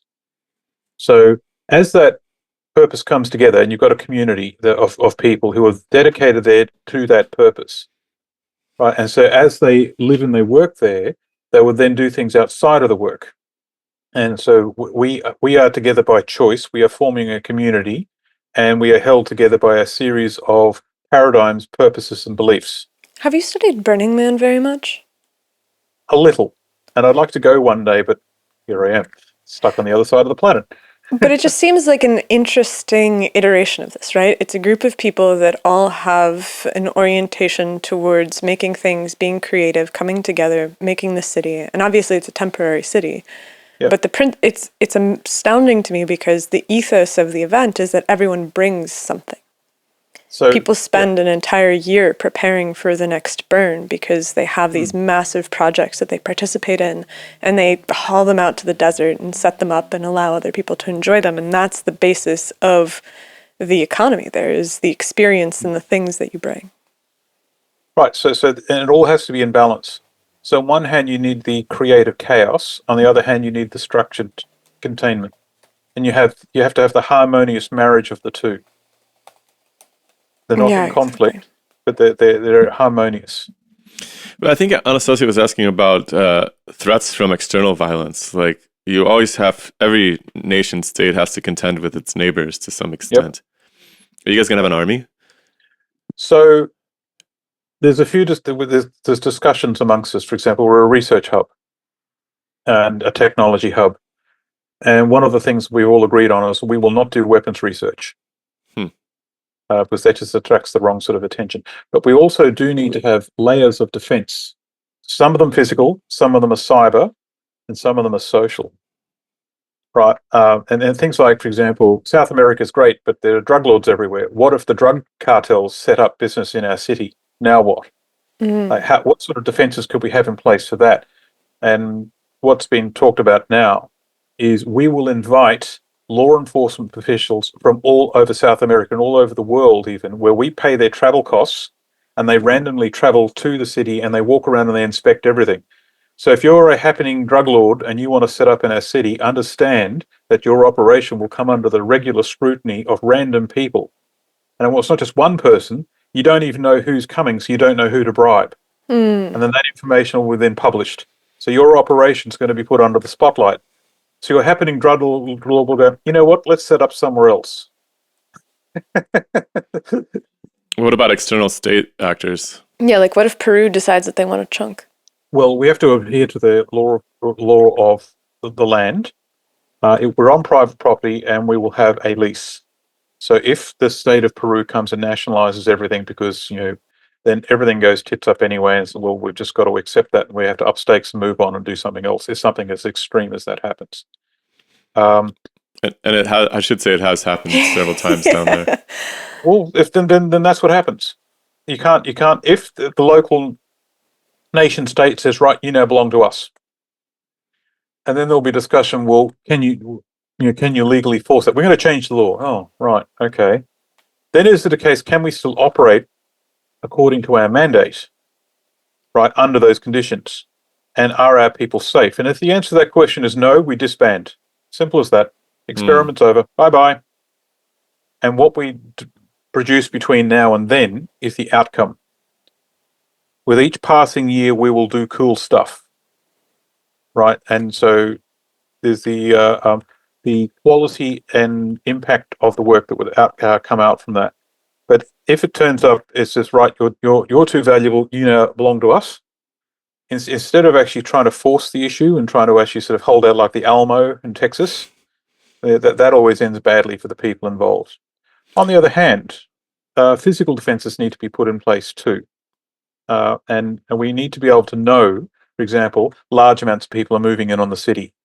And then you get different kinds of threats. You've got people who are, we're starving, we've been ejected from our other society, we need a safe harbour. What do we do with them? That's the decision tree. Then you've got people who come in who are sent in, who are malicious actors from other groups that says, we want to destabilise you. And then this is the, how do you say, this is the principles behind fifth generational warfare. Right, and so when you actually look at what fifth generational warfare is, the combatants, the target doesn't even know they're at war, that they're being destabilized. But the fifth generational warfare strategies tend to be a waterfall, as in this has to happen, then that has to happen, and this has to happen. Where they're extremely vulnerable is if they are diagnosed as adversaries and information is then shared and the target then understands what's happening, then the whole thing collapses. And so a lot of these things are information collection followed by situation awareness of the people. Seems like there's an element of diplomacy that could act as a line of defense too, right? If you have friends who are very powerful, they might be able to pressure the state that you're in to go along with the program. Like a Foster Dulles. Yeah, I mean, so much of the world works this way, as far as I can tell. Yeah, I mean, that's what the CIA did for basically the entire 70s. Still, and USAID and all these NGOs that are in the pocket of the state. No, there are a number of things that we can do to become valuable and seen as valuable by the society around us. And we want to be in a situation where the society wants us to keep doing what we're doing, leave them alone, they're valuable, and they help us. For example, let's say we do wind up in Peru.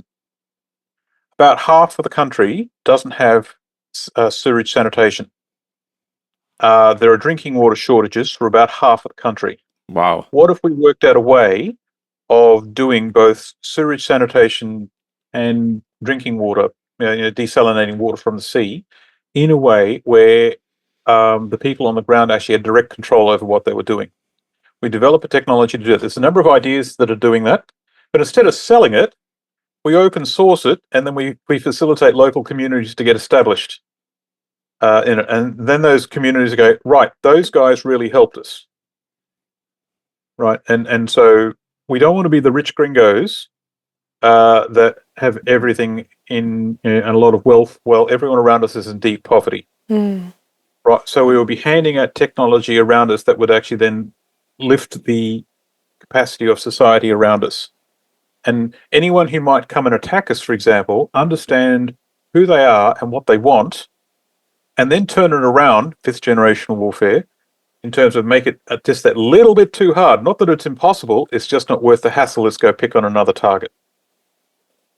For example, it's possible that, because my understanding of the geology of the area and the technology that we will bring, we could be mining gold and silver from local deposits that have been written off by the locals. So it's possible we will be smelting gold bullion coins in our city. So the staff in the city could be paid in gold bullion as one of the many currencies that we will look at. Now, do we, for example, make gold bars and put them in a vault and all in one place? And we'll get Ocean's 11. Someone will come along and burglarize the gold. On the other hand, every time we make a gold coin, we pay someone. We disperse it throughout the community. You can't take something that's spread out like that, right? And Well, yeah, so the idea of, you have to have this gets into the economics of the situation, because you have, or the financialization, because you have to have some sort of ledger system. It's impractical for people to carry gold around. Hang on. So we're back to the idea of the city is an innovation hub. There are three kinds of revenue that will be generated. Everyone works in the city, and they actually then work in a series of jobs, and there's a series of industrial plants will create stuff. That stuff can be sold out on the market. Now, first we've got IP. So it's an innovation hub that's generating a lot of IP. Second thing this will be generating is high-tech engineering products. Now, for example, if we recycle rubber tires and through pyrolysis to make fuel oil, which we will then run the construction equipment to build the city, one of the byproducts is carbon black. Turn that carbon black into graphene, and then we can then make graphene products. Graphene products are now very valuable, right? And so we've got a different economic model because, well, we've already got the money for doing this from recycling rubber for the fuel oil, and the graphene is just a byproduct now. So we can make graphene products cheaply, get them out in the market, and we make a killing. The revenue comes back to the city. The third thing is we could be sourcing raw materials from unorthodox methods. Like we could be extracting metals from the surrounding rocks without having to go to mining. Or we'll get industrial waste from a smelter and actually smelt out all the metals and all the waste using unusual microwave technology. And so on it goes. These things are all very energy intensive, you might say, but hang on, I'm backed by a thorium reactor, perhaps more than one. What about capturing the pollution? That was another thing I wanted to ask you too about do you anticipate that the state actors would be opposed to your use of nuclear technology? So, no. The site where we will select, one of the things will be the discussion of, will the state allow us to set up one or more modular scale, small scale thorium molten salt reactors? And if the answer is no, then we go and find somewhere else. Because as far as I can tell, that's one of the main impediments to implementation of these small-scale nuclear reactors is that the wider... It's the main impediment. Okay. But here's the thing, because the technology is already done. China has a commercially operating system, and now they've just announced a couple of days ago that there is actually a full-scale or a larger-scale thorium system that is actually in the process of being developed. The BRICS From the state down, though. Yeah. But the BRICS economies are doing this, right? Well, Germany blows up its cooling towers. Well, here's what happens: the West, because it's doing things for ideological reasons, right, but also refuses to look at things like thorium molten salt because they've been told not to. You know, money, politics, human behaviour, humans suck. They do dumb shit. That sequence all over again, right? We will observe that while we go increasingly into more difficult territory in terms of energy and industry, we will be observing our geopolitical adversaries doing just fine because they've taken on a series of nuclear technologies, of which thorium molten salt is just one. And then countries around the world, for example, let's go back to Peru. The power generation facilities in Peru have been privatized and sold to the Chinese. And the people of Peru are most displeased about this. They're not happy about this at all. And that changes things. And so then you can say well, hang on. The Peruvian government can say, what if we developed a different energy system that the Chinese didn't own and that we could own? And it's small and it's manageable, but it gets us what we need. And then we can say, well, we're going to put up a research facility and we're going to test one of these things and you can come and look at it. And we're in the desert in the middle of nowhere, far away from human population. We're also not interacting with the water table. And we call it a research lab. And while we're researching, we're publishing the outcomes. By the way, this is actually a thing that if you could authorize a research lab, which later then could say this works, and the energy policy of that nation state could then actually take on this, and then other units could pop up, especially if it starts solving problems like drinking water and sewage sanitation. I mean, it's a game of four-dimensional chess, right? You have to have a lot of people that are in positions of power that are cooperating with you, that are interested in seeing the project succeed, that will protect you if necessary from other outside forces, and that are resistant to being manipulated by the forces that are even stronger than them. All of the above, but you could say that game of four-dimensional chess is self-organizing because of the challenges in the environment we're in. We're kicking the can down the road on a number of problems, and we are choosing not to look at certain things on a number of problems. They go, oh, right, okay, but because we are now being forced to look at these things all together, and this represents a set of solutions which are actually quite simple. And the technology is old. It's most of the time the technology is decades old, and the innovative part is someone does it. The really, really crazy stuff is the energy harmonics ideas. That's your research and development of the next generation. But putting together a new industrial society that's organized differently and is structured differently, we're taking mature pieces of technology and assembling them in a different order. So how do you select the people for this? That was kind of the place where we left off before we took the break. Okay. What's that look like? So we start out with a job to do, and there's a series of tasks to do, and it's always educated professionals that have actually got to do a job. Like you're a geologist that will map the area and help us terraform it. You will then help us. We might get like a soil scientist to actually help us rehabilitate the land. We'll have a hydro engineer who actually sort of will construct canals and drainage patterns. So there's a pattern of jobs to do. So you've got the professional jobs that have been brought in, and so we are a private company with a job to do and a series of professional tasks, and that will dictate the workforce. And and everyone in that workforce will have their own family. So that's the community as we start with. Some of those jobs will be, for example, you will run the game theory lab. But how do you pick those people on a psychological level? Right. So the mining industry, I'm from the mining industry, which is why I keep using it. They have a fairly mature way of selecting people, and psych evaluation is part of that. Because you're often sort of building a small community in the middle of nowhere that's quite remote. How often do people bring their families to these mining projects? So, well, you've got fly in, fly out, and the really exploration ones that they tend not to. But when that's the exploration camp size. But when you get to a mining village, when that mining village gets to the size of a small town, then yes, kids start appearing. You do psychological evaluations for the person who's working on the project, but do you also test the spouses? No, not test the spouses, but just be very clear that this is what we're trying to do, and there's a trial period. So people sort of come in and they'll live for 6 months. And it's like in a job. Probably learn a lot more in a trial period than a psych eval. See, a I mean, job interview. psych evals, by the way, are notorious for psychopaths being able to score very high on them. Right? Probably true. You just figure out what the person wants to hear and say it. So yeah, and so you we'll have a thing where people come in for a 6-month job and they bring their family with them, and if there are problems, they will become very apparent. And we have to be flexible because we're a small community. Everyone will be able to see it, and we all have to meet those problems in a flexible, dynamic, rolling way. If it turns out that someone's brought in with a disruption that's disruptive for whatever reason, or their kids are disruptive, then we're a private organisation at this stage, not a democracy. You know, see ya.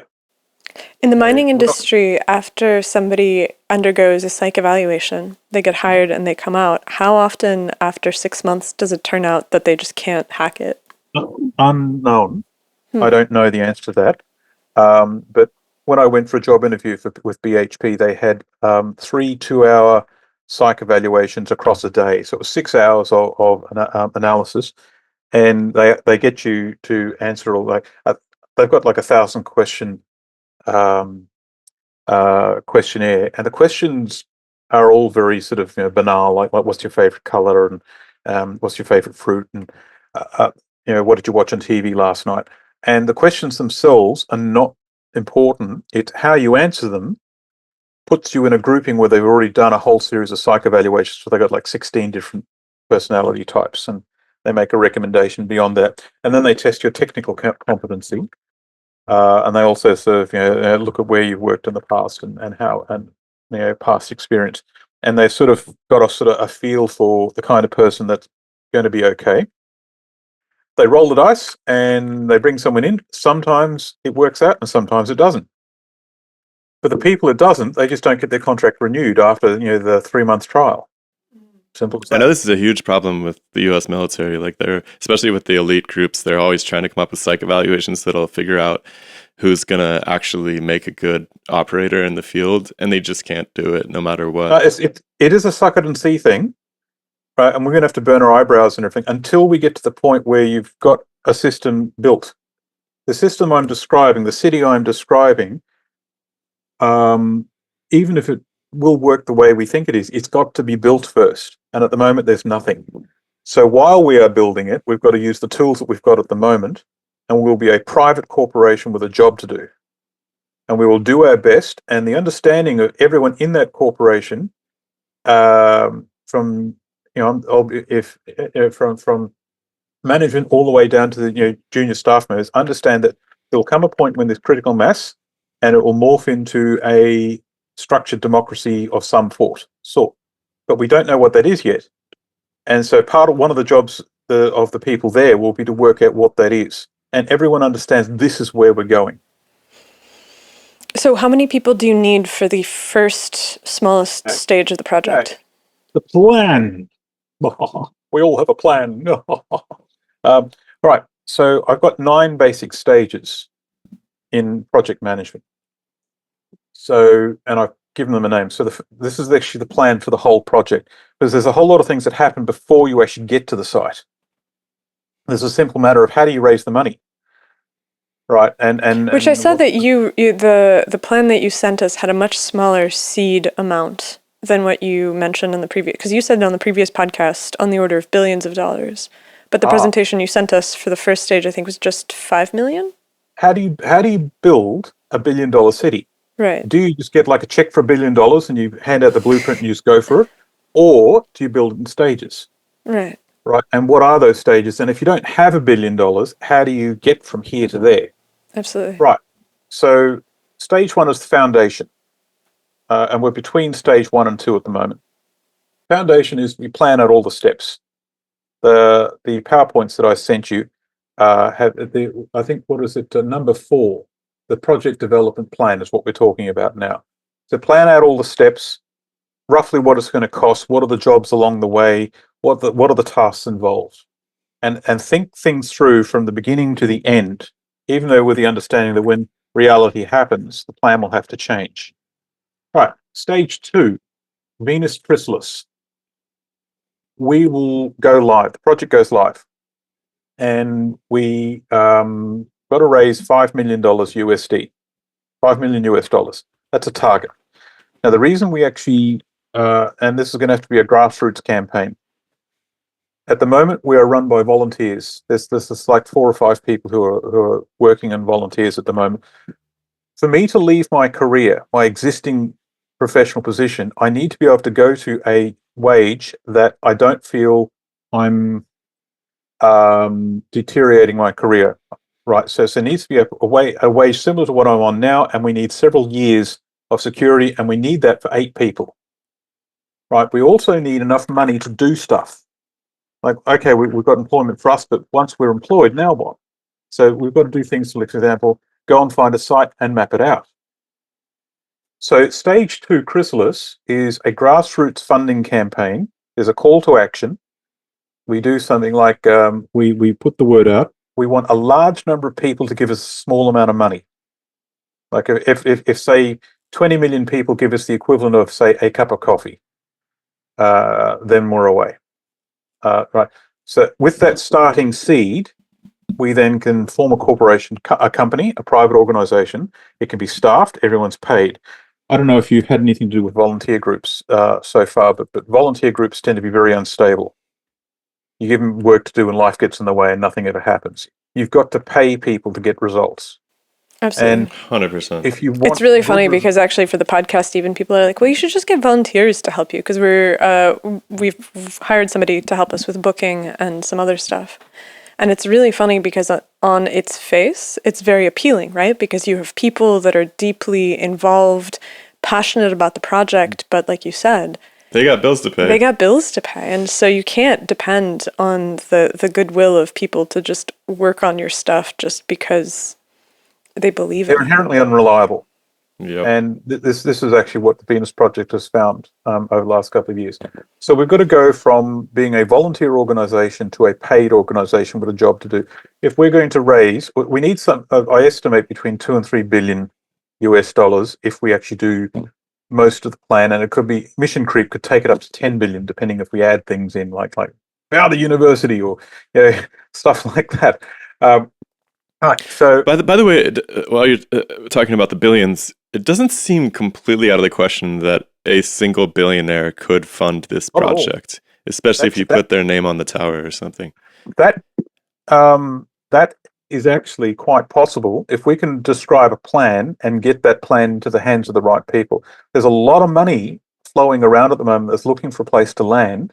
Yep. Because a lot of people understand that the existing system is in deeper shit than usual. They really, really do need to know that can we put someone like, is there a plan? Can I have my family name associated with developing the legacy of the next human industrial era? A lot of money. And so Saudi Arabia, for example, spent 50 billion with a B, to develop one little town, concept town. And that money was chump change. So maybe you can get sponsored by Saudi Arabia. Well, but that's the thing. Sponsorship always comes with strings, right? That's what we need to do. Yes, sponsorship does come with strings, and those strings could be problematic, right? And for example, but somebody, some eccentric like Elon Musk or something, I could see him being just crazy enough to want to throw some money into something like that. Sure, but a lot of people there. Yeah. Because you can't keep them, you can't take the money with you when you die. Is to get us to the point where a group of people can suit up, have travel and flights and accommodation money to go and see a whole lot of people for to raise capital, right? But to do that, you need money in the bank, and you need to be able to present like you've got money in the bank. That's the way money works, right? And so you cannot have industrial systems like power plants and process plants without engaging in the way industrialization happens at the moment. So while the Venus Project concept is to eventually develop a moneyless society, it will be created with the existing corporate capital functioning that builds industrial systems. Banking. So, well, unfortunately, yeah, within reason. Like, for example, we will have to actually do stuff, but we have to also make sure that we don't lose control of these systems. And you find yourself in bed with the Chinese mafia, for example. Oh, no, let's not do that. And so how many people in this first stage? So the boots on the ground, you've selected a site. We're not there yet. We're not at the site yet. So the foundation is we've got 4 or 5 volunteers. When we get to Venus Chrysalis, we've got 8 people professionally paid, and they're still scattered all over the world, right? And we've yet to get a site. Stage 2 is we select a city site, and we go out and see different city sites. We say, right, we want that one. Stage 3 is Prometheus Nexus. That's when we form a private company. That private company will have staff. We will have selected a site, and we can start mapping the site. That is boots on the ground. Now, the boots on the ground is about 15 people to map the site geologically. We want to know everything about that site from a natural point of view, above the ground and below the ground, and also what's under the sea offshore. We want to know everything about the site naturally. And the purpose of that is to seriously look at the site. It's going to be the equivalent of an exploration village in mining, which is just like a couple of caravans have been towed in or taken in by a helicopter, and 10 to 15 people are living out of caravans, and they're just mapping the site, and they get to know it very well. They can then say, we should build a mining village and a construction yard, and they have a rough idea of where the city's going to go. Right, and so there's a lot of mapping involved. There's topography, there is, hydrogeology. There's understanding of the watershed for permaculture. Is there a risk? Is there a risk of waiting to do that until after you have the site? Well, you need to actually get access to the site to actually legally do this. Start with. There's a sequence of events here. All of this requires money. Right, you can't do this without money. This kind of assessment is you're up for about $500,000-600,000 in lab fees, in terms of sample collecting and getting things like chemical assays done and XRD done, and this is what I do professionally. Sure. I guess the question that I'm asking is that, okay, so if you have some sites that you choose from, yep, and you settle on one, you go there and you start this exploration, and then what happens if you discover that there's something that you had no idea about? Wouldn't that be useful to know before you build the city? Yes. No, not even before you build the city, but before you actually buy the site. Right? Because if you buy a house, you go around, you kick the tires, you check the foundation, you do all of the due diligence that makes sure that you're not surprised by the fact that the roof is leaking or the foundation is cracked. So stage 2, Venus Chrysalis, is to actually do all that tire kicking.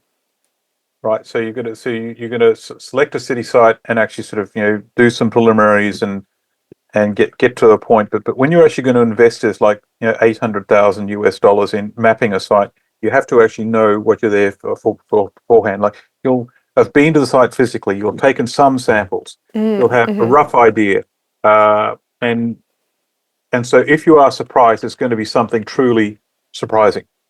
But if you do get surprised, then you've got to go back to the drawing board and find a second site, even though you've now legally, you've got like a lease and all that. And so it's either that or the project, you either got to somehow get around the problem, whatever it is, or the project stops. Okay, so this is another thing. The lease. Mm-hmm. Is there some difficulty in building this on a place that's leased rather than a piece of property that's owned outright? Depends on the lease. And if we buy the property, then there are property taxes and stuff like that. The site that I like, you can't buy land in Peru. Right, it's already sewn up. And Peru, for example, is the government is usually drawn from a series of families. It's like an oligarch that sits in the background, like culturally, and the land is owned by one of those oligarchs. So we're already connected to the society if we go that way. But you would have a lease that's actually long enough, like 99 years or something like that. You can't have like a 2-year lease and spend 10 years building a city and then have the owners turn up, right, it's ours now, get lost. Yeah, that's a risk even after 100 years, right? It is, but by the time we get to 100 years, the negotiation should be, what is our true value? Like, you could do it for 500 years or 1,000 years if you want, right? But what's sensible and what's acceptable. And so then the lease will have to be a point, well, why would the owners do that? Right? And if you can just buy the land, well, it depends how much money we've got. If we get given like someone turns up, so we like your work, you like your idea, here's 20 billion, then we just go buy a piece of land and we're away. But then the conversation then becomes with the local government, can we put up these industrial sites that we want? And if the answer is no, we'll go somewhere else. Right. And so this is the negotiation. That's what I'm saying, is there's a whole lot of stuff that has to happen before we actually get to the site. And we have to be backed with money to do it, because there's legal fees involved with a lot of this stuff. Okay, so then the question is, like, why partner with the Venus Project? Right. So I've got a lot of ideas. Right. I've got a lot of ideas and a lot of technology and it's the capability. I know what to do. But I need to actually put that together and then put it together into a form where all these ideas have got to be fitting together into a single coherent plan. I also, it would be arrogance on my part to suggest that I've got the only ideas. Now, stage 4, when we get to it, is actually how do we collect those ideas? And the Venus Project, their job back in Florida is to collect those ideas. Because you also got the problem of success. About 2 months after this project starts, maybe 3 months, people go, hey, this works. This is a good idea. And the Venus Project's going to get tapped on the shoulder and says, hi, I'm rich. I want you to start a second project on my land. Here's some money. Now, I will commit to one project and get it done. The Venus Project is now going to be managing multiple projects from their hub in Florida. So the idea of the Venus Project is to actually collect ideas and facilitate the idea of digesting them into something new. They've got a rough idea plan set from Jacques' original work of what that could be. They've got a framework that already exists with, for example, of what the new social contract might be. It's already there. If I was to strike out on my own, I'd have to do all this stuff on my own. They've been doing parts of this for 40 years. So what I'm saying is, if I take all my ideas and I drop them into the Venus architecture, then we save a lot of time. If I had to strike out and try and do it on my own, the outcome would not be nearly as sophisticated. Are there other groups that are like the Venus Project that you considered getting involved with, or is the Venus Project kind of the only game in town? I tried talking to a whole series of groups, and everyone had their own idea of how things should be. The vast majority of the groups I spoke to were focused. No, if all you've got is a hammer, everything's got to look like a nail. And if people were like, there was one group that were talking exclusively on, for example, of generally they want to go to, say, permaculture. That they'll develop an organic regenerative farming community. And that's fine. I used to say that was the solution. They don't think in terms of industrial systems rehabilitating or new energy systems. None of them do. In fact, none of them, not even Venus, was doing that. Right. And so my understanding of what has to happen is that has to be reinvented as a layer, and then everything else can be decided. Whereas they say, oh, no, we are only interested in a permaculture organic farming village. Okay. Now, a lot of work's been done on that. And so that's a perfectly valid way to go forward, and people will do that. But those communities will not solve the energy problem. And so what they're basically saying is we will go back to an 1880s level of society and humanity goes backwards. Right. So there are communities that were exclusively agricultural based. Then there were communities that were focused, for example, on we will go to a carbon-free society. And I said, all right, well, how do you do that? They said, oh, we're going to put up solar panels and wind turbines. And my work has shown that you can do that on a small scale, but that's not going to be for everyone because we don't have the minerals in the ground. Also, the systems may not be as effective in delivering concentrated forms of power, so a lot of our industry crashes. Those communities are depending on other groups like China to deliver things like computers and solar panels and electric vehicles. And they assume that a lot of those ideas were based on the idea that the existing system will be there to serve them, and fossil fuels will continue.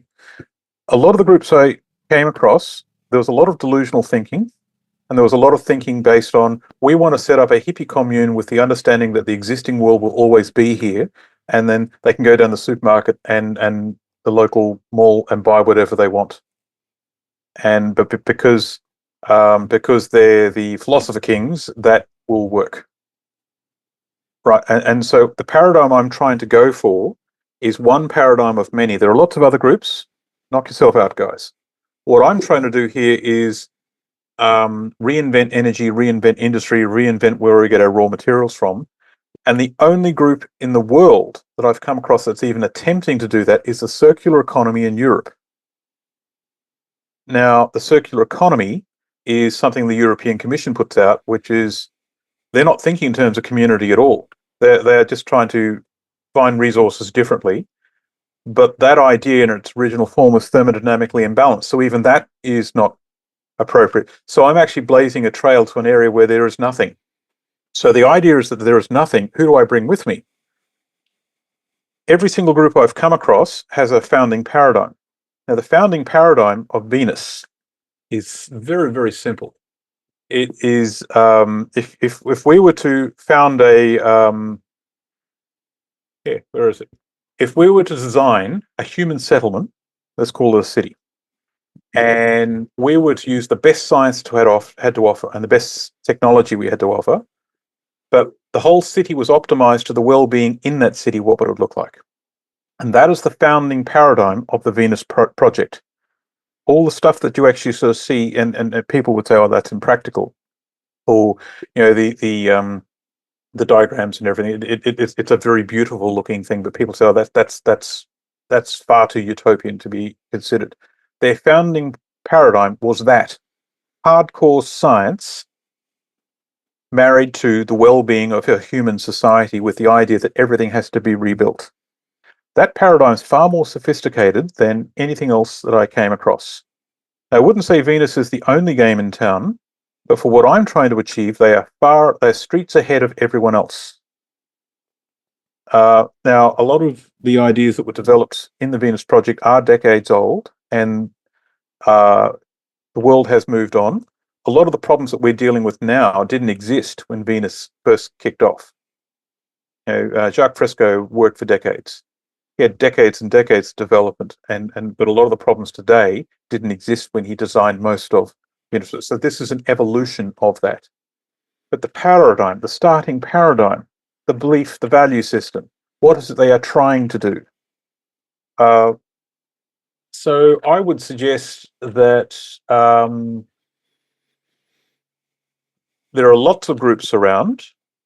Like there's a group called Hubtropolis in South Africa, and they're actually inspired by the Venus Project, but they're doing like a civil society, civil engineering network of, say, what would, say, 19 to 20 such cities look like when you connect them together. There's the Moneyless Society, which is supposed to be like an information hub post-scarcity of, can we actually create a society that steps outside the need for money and the social systems that come with that. There's another group called Auravana, which is like a value system for communities. There are lots of things that are doing, and everyone's got their own paradigm. I think what Anastasia was, I sensed some skepticism in your question about whether he should associate with or why should is a very loaded word. I'm just playing devil's advocate here. I hope you don't take it personally, but I'm all right. I think that the question lies in the apparent success of the Venus Project, right? Where the Venus Project was started by this visionary who had a lot of creative thoughts about how the world could work, spent a tremendous amount of time fleshing all of that out, designing, imagining. But the Venus Project itself has, I don't want to say floundered, but has not fulfilled on the ideal original promises. Yeah, fair enough. So what I've seen professionally, now this is in research and development and many research consortiums over the years, when a consortium comes together, every member of the consortium's got to bring something to the table that no one else can do. And by doing the project, every member of the consortium gains something from the project that actually develops their strategic reason to be. And if those two conditions can be met, then the project will be successful, and no matter what problems are thrown at it, it will tactically self-organize. It's more likely to succeed. I've got a lot of ideas, but there's I had no framework to put them in. The Venus project also had a lot of ideas, and they had a framework, but they had no practicality of to go from here to there. Right? What Jacques needed was a series of people like me that could actually take the practicality into this realm. That's what he was missing. Also, society wasn't ready for something like the Venus project decades ago. They didn't see the point. Now they do. So it's like there's a series of combinations of conditions that are coming together that say that, all right, like for example, if I tried to launch the Venus project idea 10 years ago, I'd be laughed out of the room. Not anymore. If I did this back in 2008, they go, yeah, get a job, mate. Pick a new hobby. Stop talking to hippies. That's the sort of thing that I'd be met with. But to do this sort of work, you need to talk to industrial professionals, and those industrial professionals have to understand that their realm has to change. That was not possible in, say, 2008. It is now, because the system is breaking. People understand that change is necessary. So Jacques was ahead of his time. Also, his methods weren't in a form that were really understandable by those industrial professionals. Now, I am one of those industrial professionals. I am an academic. I am actually in that world, and I can do the practical things. And I do have plenty of ideas, but on my own, I would only get so far. Right? And so in other words, the Venus people needed a partner, and I need a partner. And the partnership's not perfect. We're all having to evolve. But you could say what the Venus people were missing was an understanding of money. They believed, for example, that the long-term goal was a moneyless society, and that's what they to the point.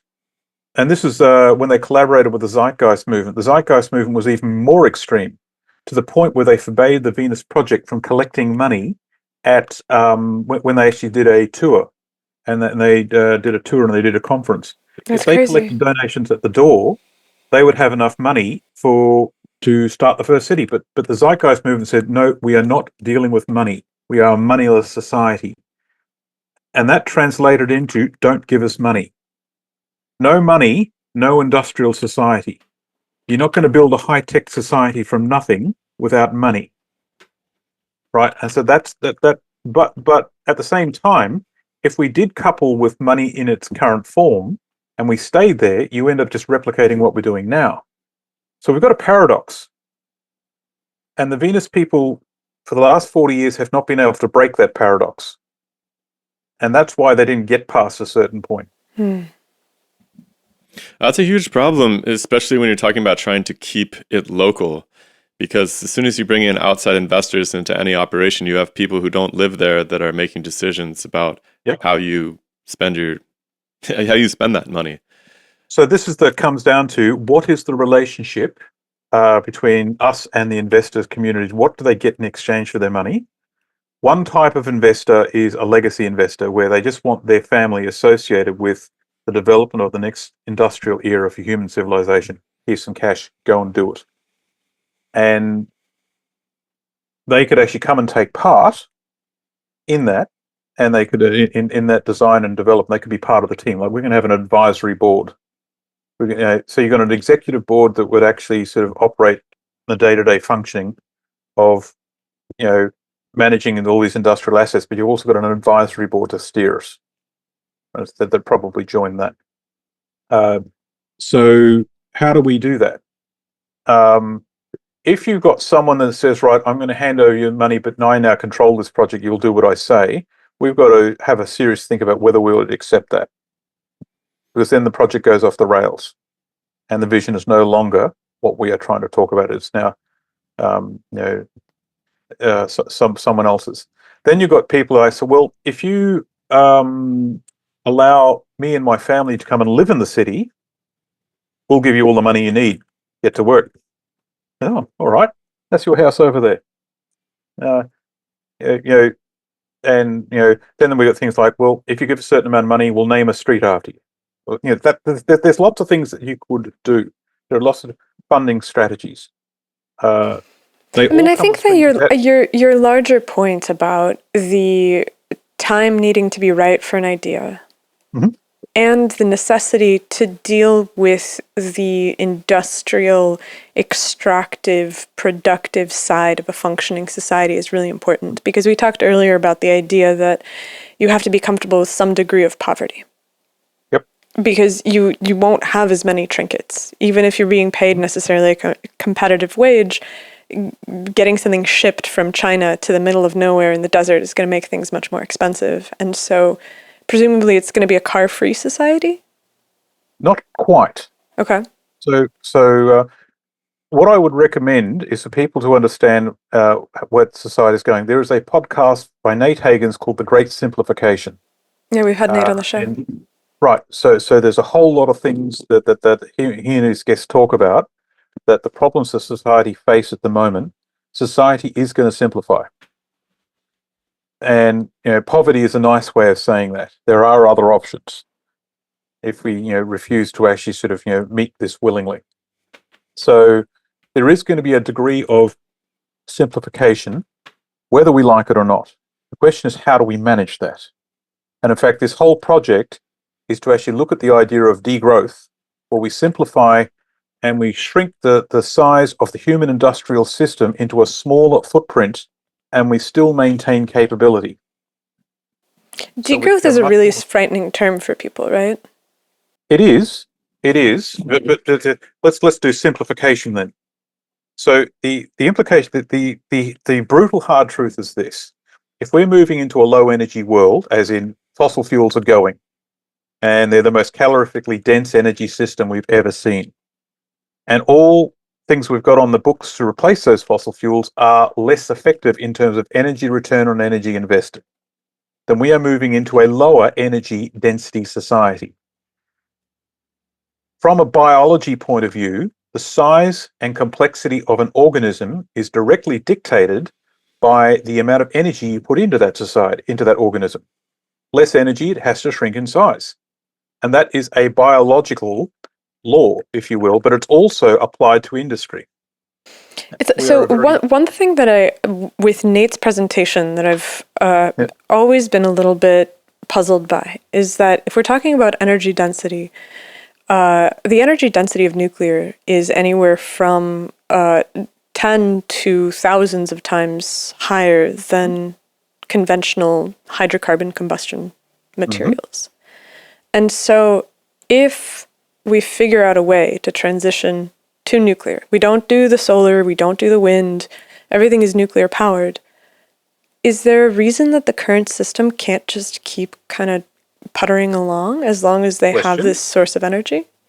The existing nuclear system, let's call it the advanced light water reactor that we have, if it took only 5 years to build a reactor, which at the moment it's about 30, let's say we took it down to 5 years and we built 25 new reactors in the global system every year, starting from 2025 onwards. Can the nuclear power plant fleet expand fast enough to deliver the amount of energy we would need to replace fossil fuels? Answer, no. I did a simulation in my 1,000-page report. But this company that you're talking about with the thorium reactors, they're modular. This is an evolution. What I'm sort of saying is the existing system as it is, existing nuclear, not a chance. Sure, but I mean, this is the Malthusian perspective, right? Populations, technology to step around Malthusian. Oh, no. What I'm saying is that the idea was that we were all going to starve to death because populations increase geometrically and the food supply increases linearly, and all of a sudden we have the Green Revolution and that calculus falls away. And so if right now we're sitting at the front end of the nuclear transition and we're saying that it can't happen based off of the rules and regulations that we have now, there's nothing that causes rules and regulations to change faster than immense social and political pressure.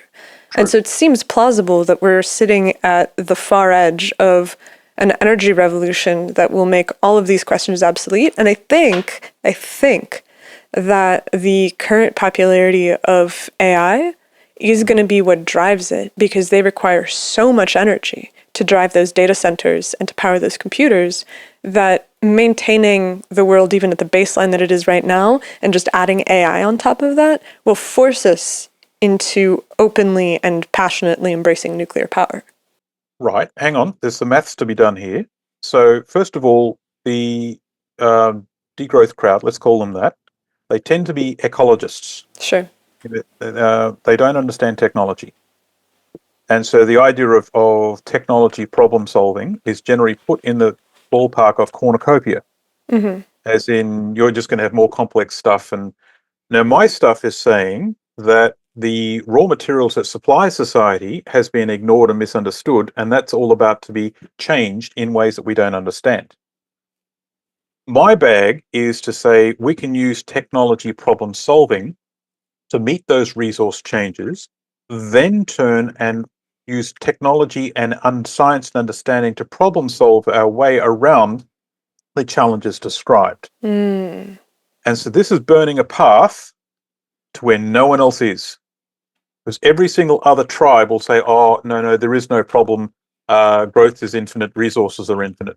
Followed by the group would say, oh, energy is about to crash and there's nothing we can do. So I'm providing a solution that does not yet else exist with a series of things. Now, let's say thorium does take off, molten salt does take off. We've got to make so many systems and get them out there. And we don't know if there are supply bottlenecks in doing that. It looks promising. And so what I would probably say, it is going to be accessible and doable for a percentage of the human population. Would we be able to get them out there for all of them in time? Time's the problem. It takes time to do stuff. And there's 8 billion people. And then most of those people are not interested in examining this as a solution anyway. And so, the future, is coming, but it won't be distributed evenly. I can see a situation where parts of the planet are going to have really, really difficult problems, and other parts won't, because they will embrace certain technologies. If we are successful in getting up and running an energy system, let's call it thorium molten salt, then that energy is dense enough and has a high enough return on investment, like how much do you put in versus how much do you get out, to support a lot of the technology we're doing now, provided we get our resources from somewhere else.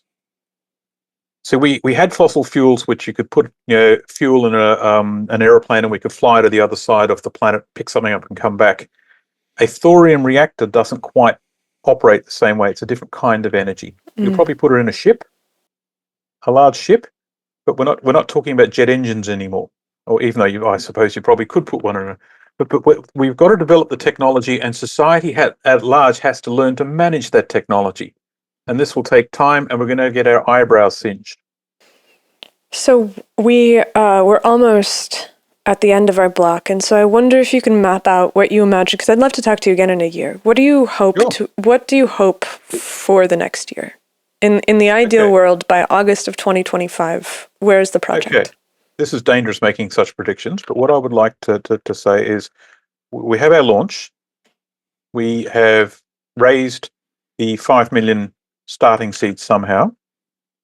We have selected 3 or 4 sites around the world. We've gone to see them by then. We have a rough idea of what we want, and we're right at the point of forming. This is in stage 3. We've selected the site, and we're in the process of mapping it, and we've formed a private corporation that they can then actually sort of develop it. And we're away, and we're in the process of raising capital. That's a practical timeline. It could be disrupted for either way, as in there could be nothing at all and we just haven't started, or we could tapped on the shoulder by a friendly billionaire says, here's a blank check, go for it. In which case, we will have the site and we're mapping it, and the first structures will be in place and you can come and see it. Seems like the first step would be finding somebody who's really good at raising money. So there are people around me to do that. What everyone's waiting on is for me to get the plan in documented form. And now what I'm going to do is, we're going to do podcasts like this to try and sort of get it out there.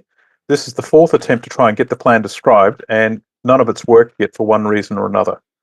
Right. And so now we've actually, so instead of trying to actually do on other people's podcasts, I'm now going to get all of these recorded as a straight presentation up on YouTube, like the crash course, you know, Chris Martinson's crash course. Have you seen that?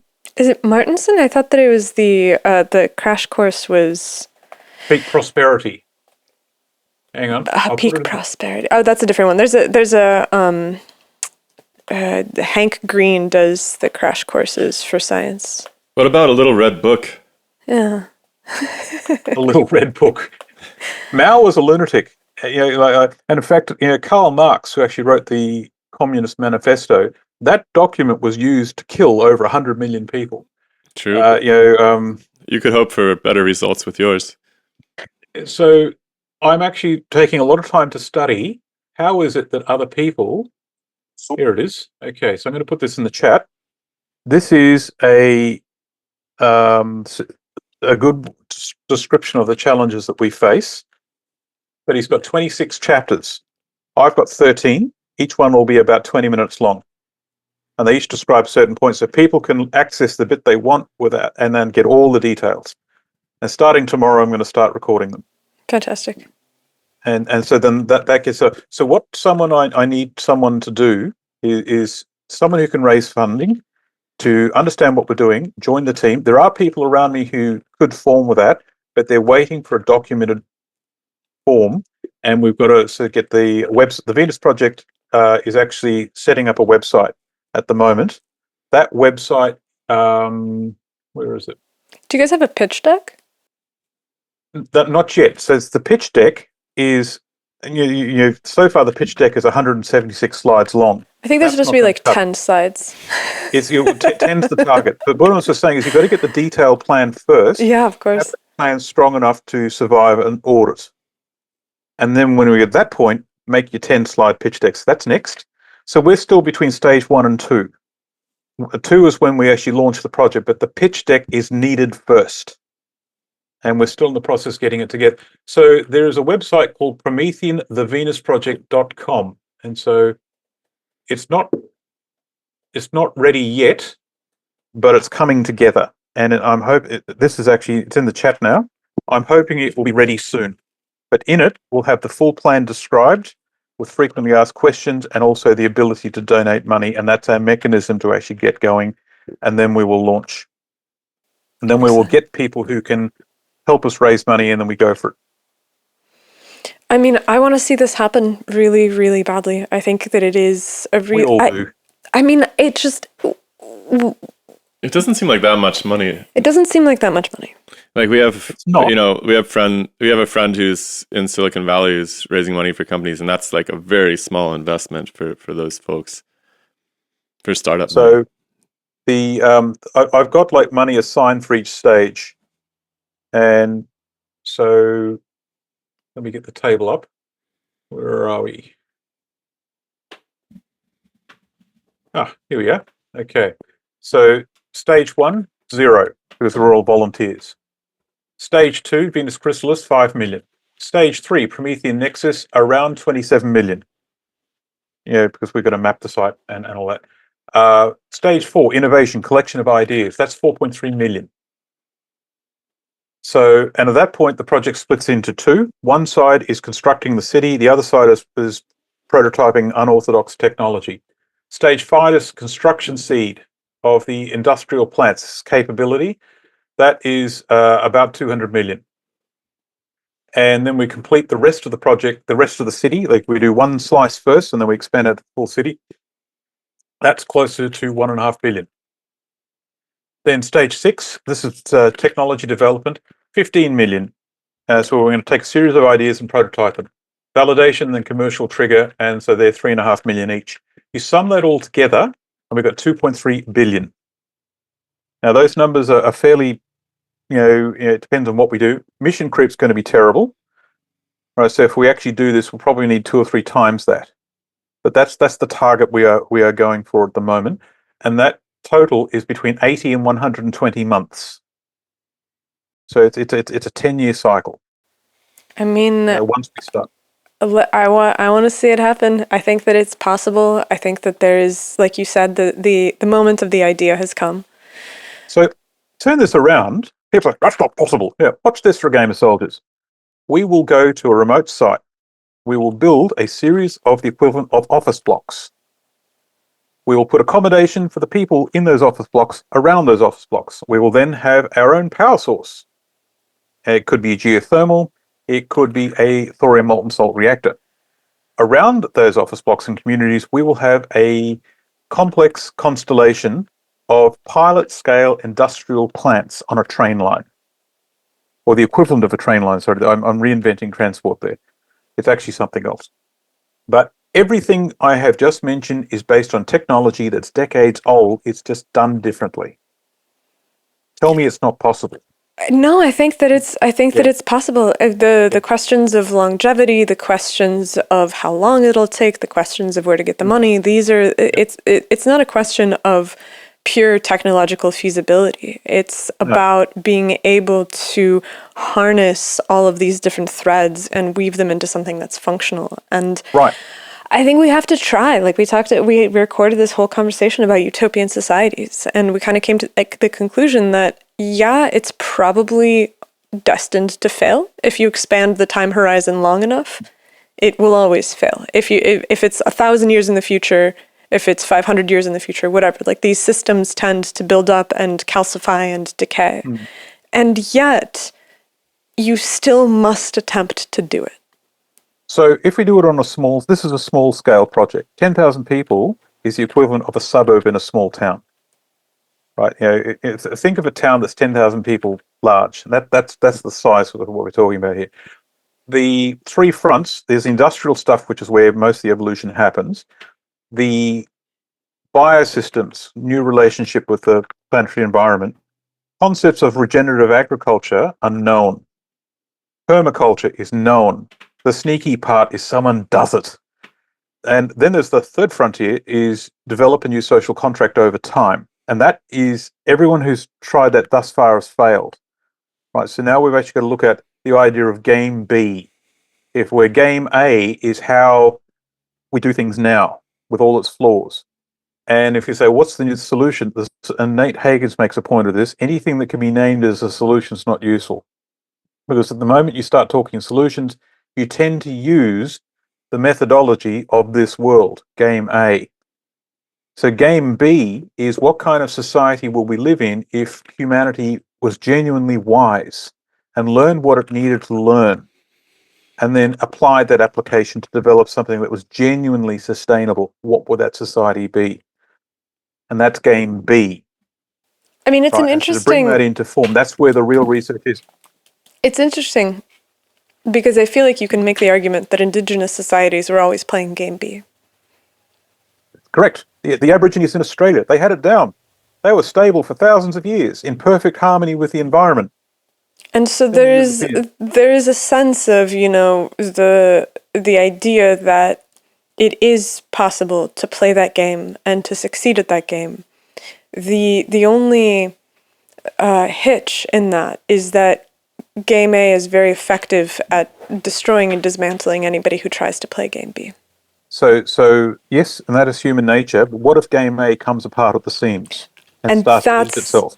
And that's the question of the moment. Will it come apart? And if it comes apart, then having something that's seeded and ready to go is going to be the primordial seed for what comes next. And that's very cool. It's coming apart at the seams in a way where people think it's coming apart.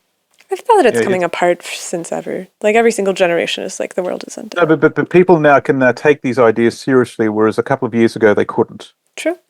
And that's when we're sort of talking about, well, inflation's a problem. Peak oil is now an observation. Ocean acidification. Well, there are measurements on the ground now. It's also just worth remembering that the Dutch tulip craze. There's a moment where nobody will pay anything more than $1 for a tulip bulb, and then 10 years later, everybody believes that tulip bulbs are crazy valuable. And so this is where we started this conversation, where there's a degree of ideas being infectious. Yep. And correct. so if the idea that society is falling apart becomes so infectious and so convincing that everybody comes to believe it, it will become a self-fulfilling prophecy because everyone defects on the game and tries to play a different one. Right. So this is a settlement where its viability is based around developing technology that we know already works. We've just got to develop it further. Yeah, exactly. We'll have a settlement based on the idea of doing a series of things that we know will work. But the mandate of that society is to facilitate a whole series of other actions that otherwise will not be allowed to happen. Absolutely. Right. Yeah. And so we go in with that vision. I love it. Yeah, I'll move there. I really look forward to seeing if you can pull that off in the next year. That'd be really cool if you came back. Yep. And so, yeah, let's plan to talk again next summer. Problem. My career is going gangbusters. My career at GTK, Geological Survey, has such opportunities in it that I'm going to have to let go of those opportunities to do this. If you're a true believer, you got to be you got to lead by example. Yes, I know, but my liver might be removed in the process.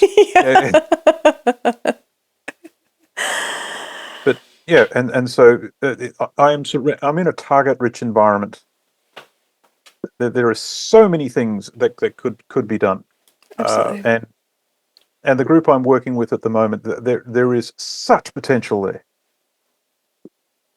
Well, let's see where you're at in a year, man. I think that it's whatever it is that you're up to, it's going to be fascinating. So, the purple transition idea, if that was turned into a plan that was European friendly and it was handed to the German government, who are in deep shit at the moment.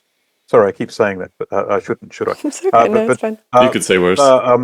They're in a lot of trouble. And if they were handed a genuine industrial system that says, right, your job is to help us do it. Right. So life is what happens when you plan to do other things. Right now, I'm planning to do this. And so in a year's time, I want to know. Also, there's the long-range thing. I need to finish that book, The New Electric. Oh, yeah. And that's Books what are hard, I really though. want to do. Books are hard when you're working on a bunch of other stuff. Yeah. Find an editor. Find an editor who'll... Yeah, exactly. Find an editor who'll kick your ass, and that's basically what you need. I get my ass kicked all the time. All the time. I'm almost immune. Simon, it's always a pleasure talking to you. Likewise. I like how you operate. So Thank you, yeah. I'll happily collaborate again anytime you like. Beautiful. All right, well, let's check in again soon. Okay. All right. Bye, everybody. See ya.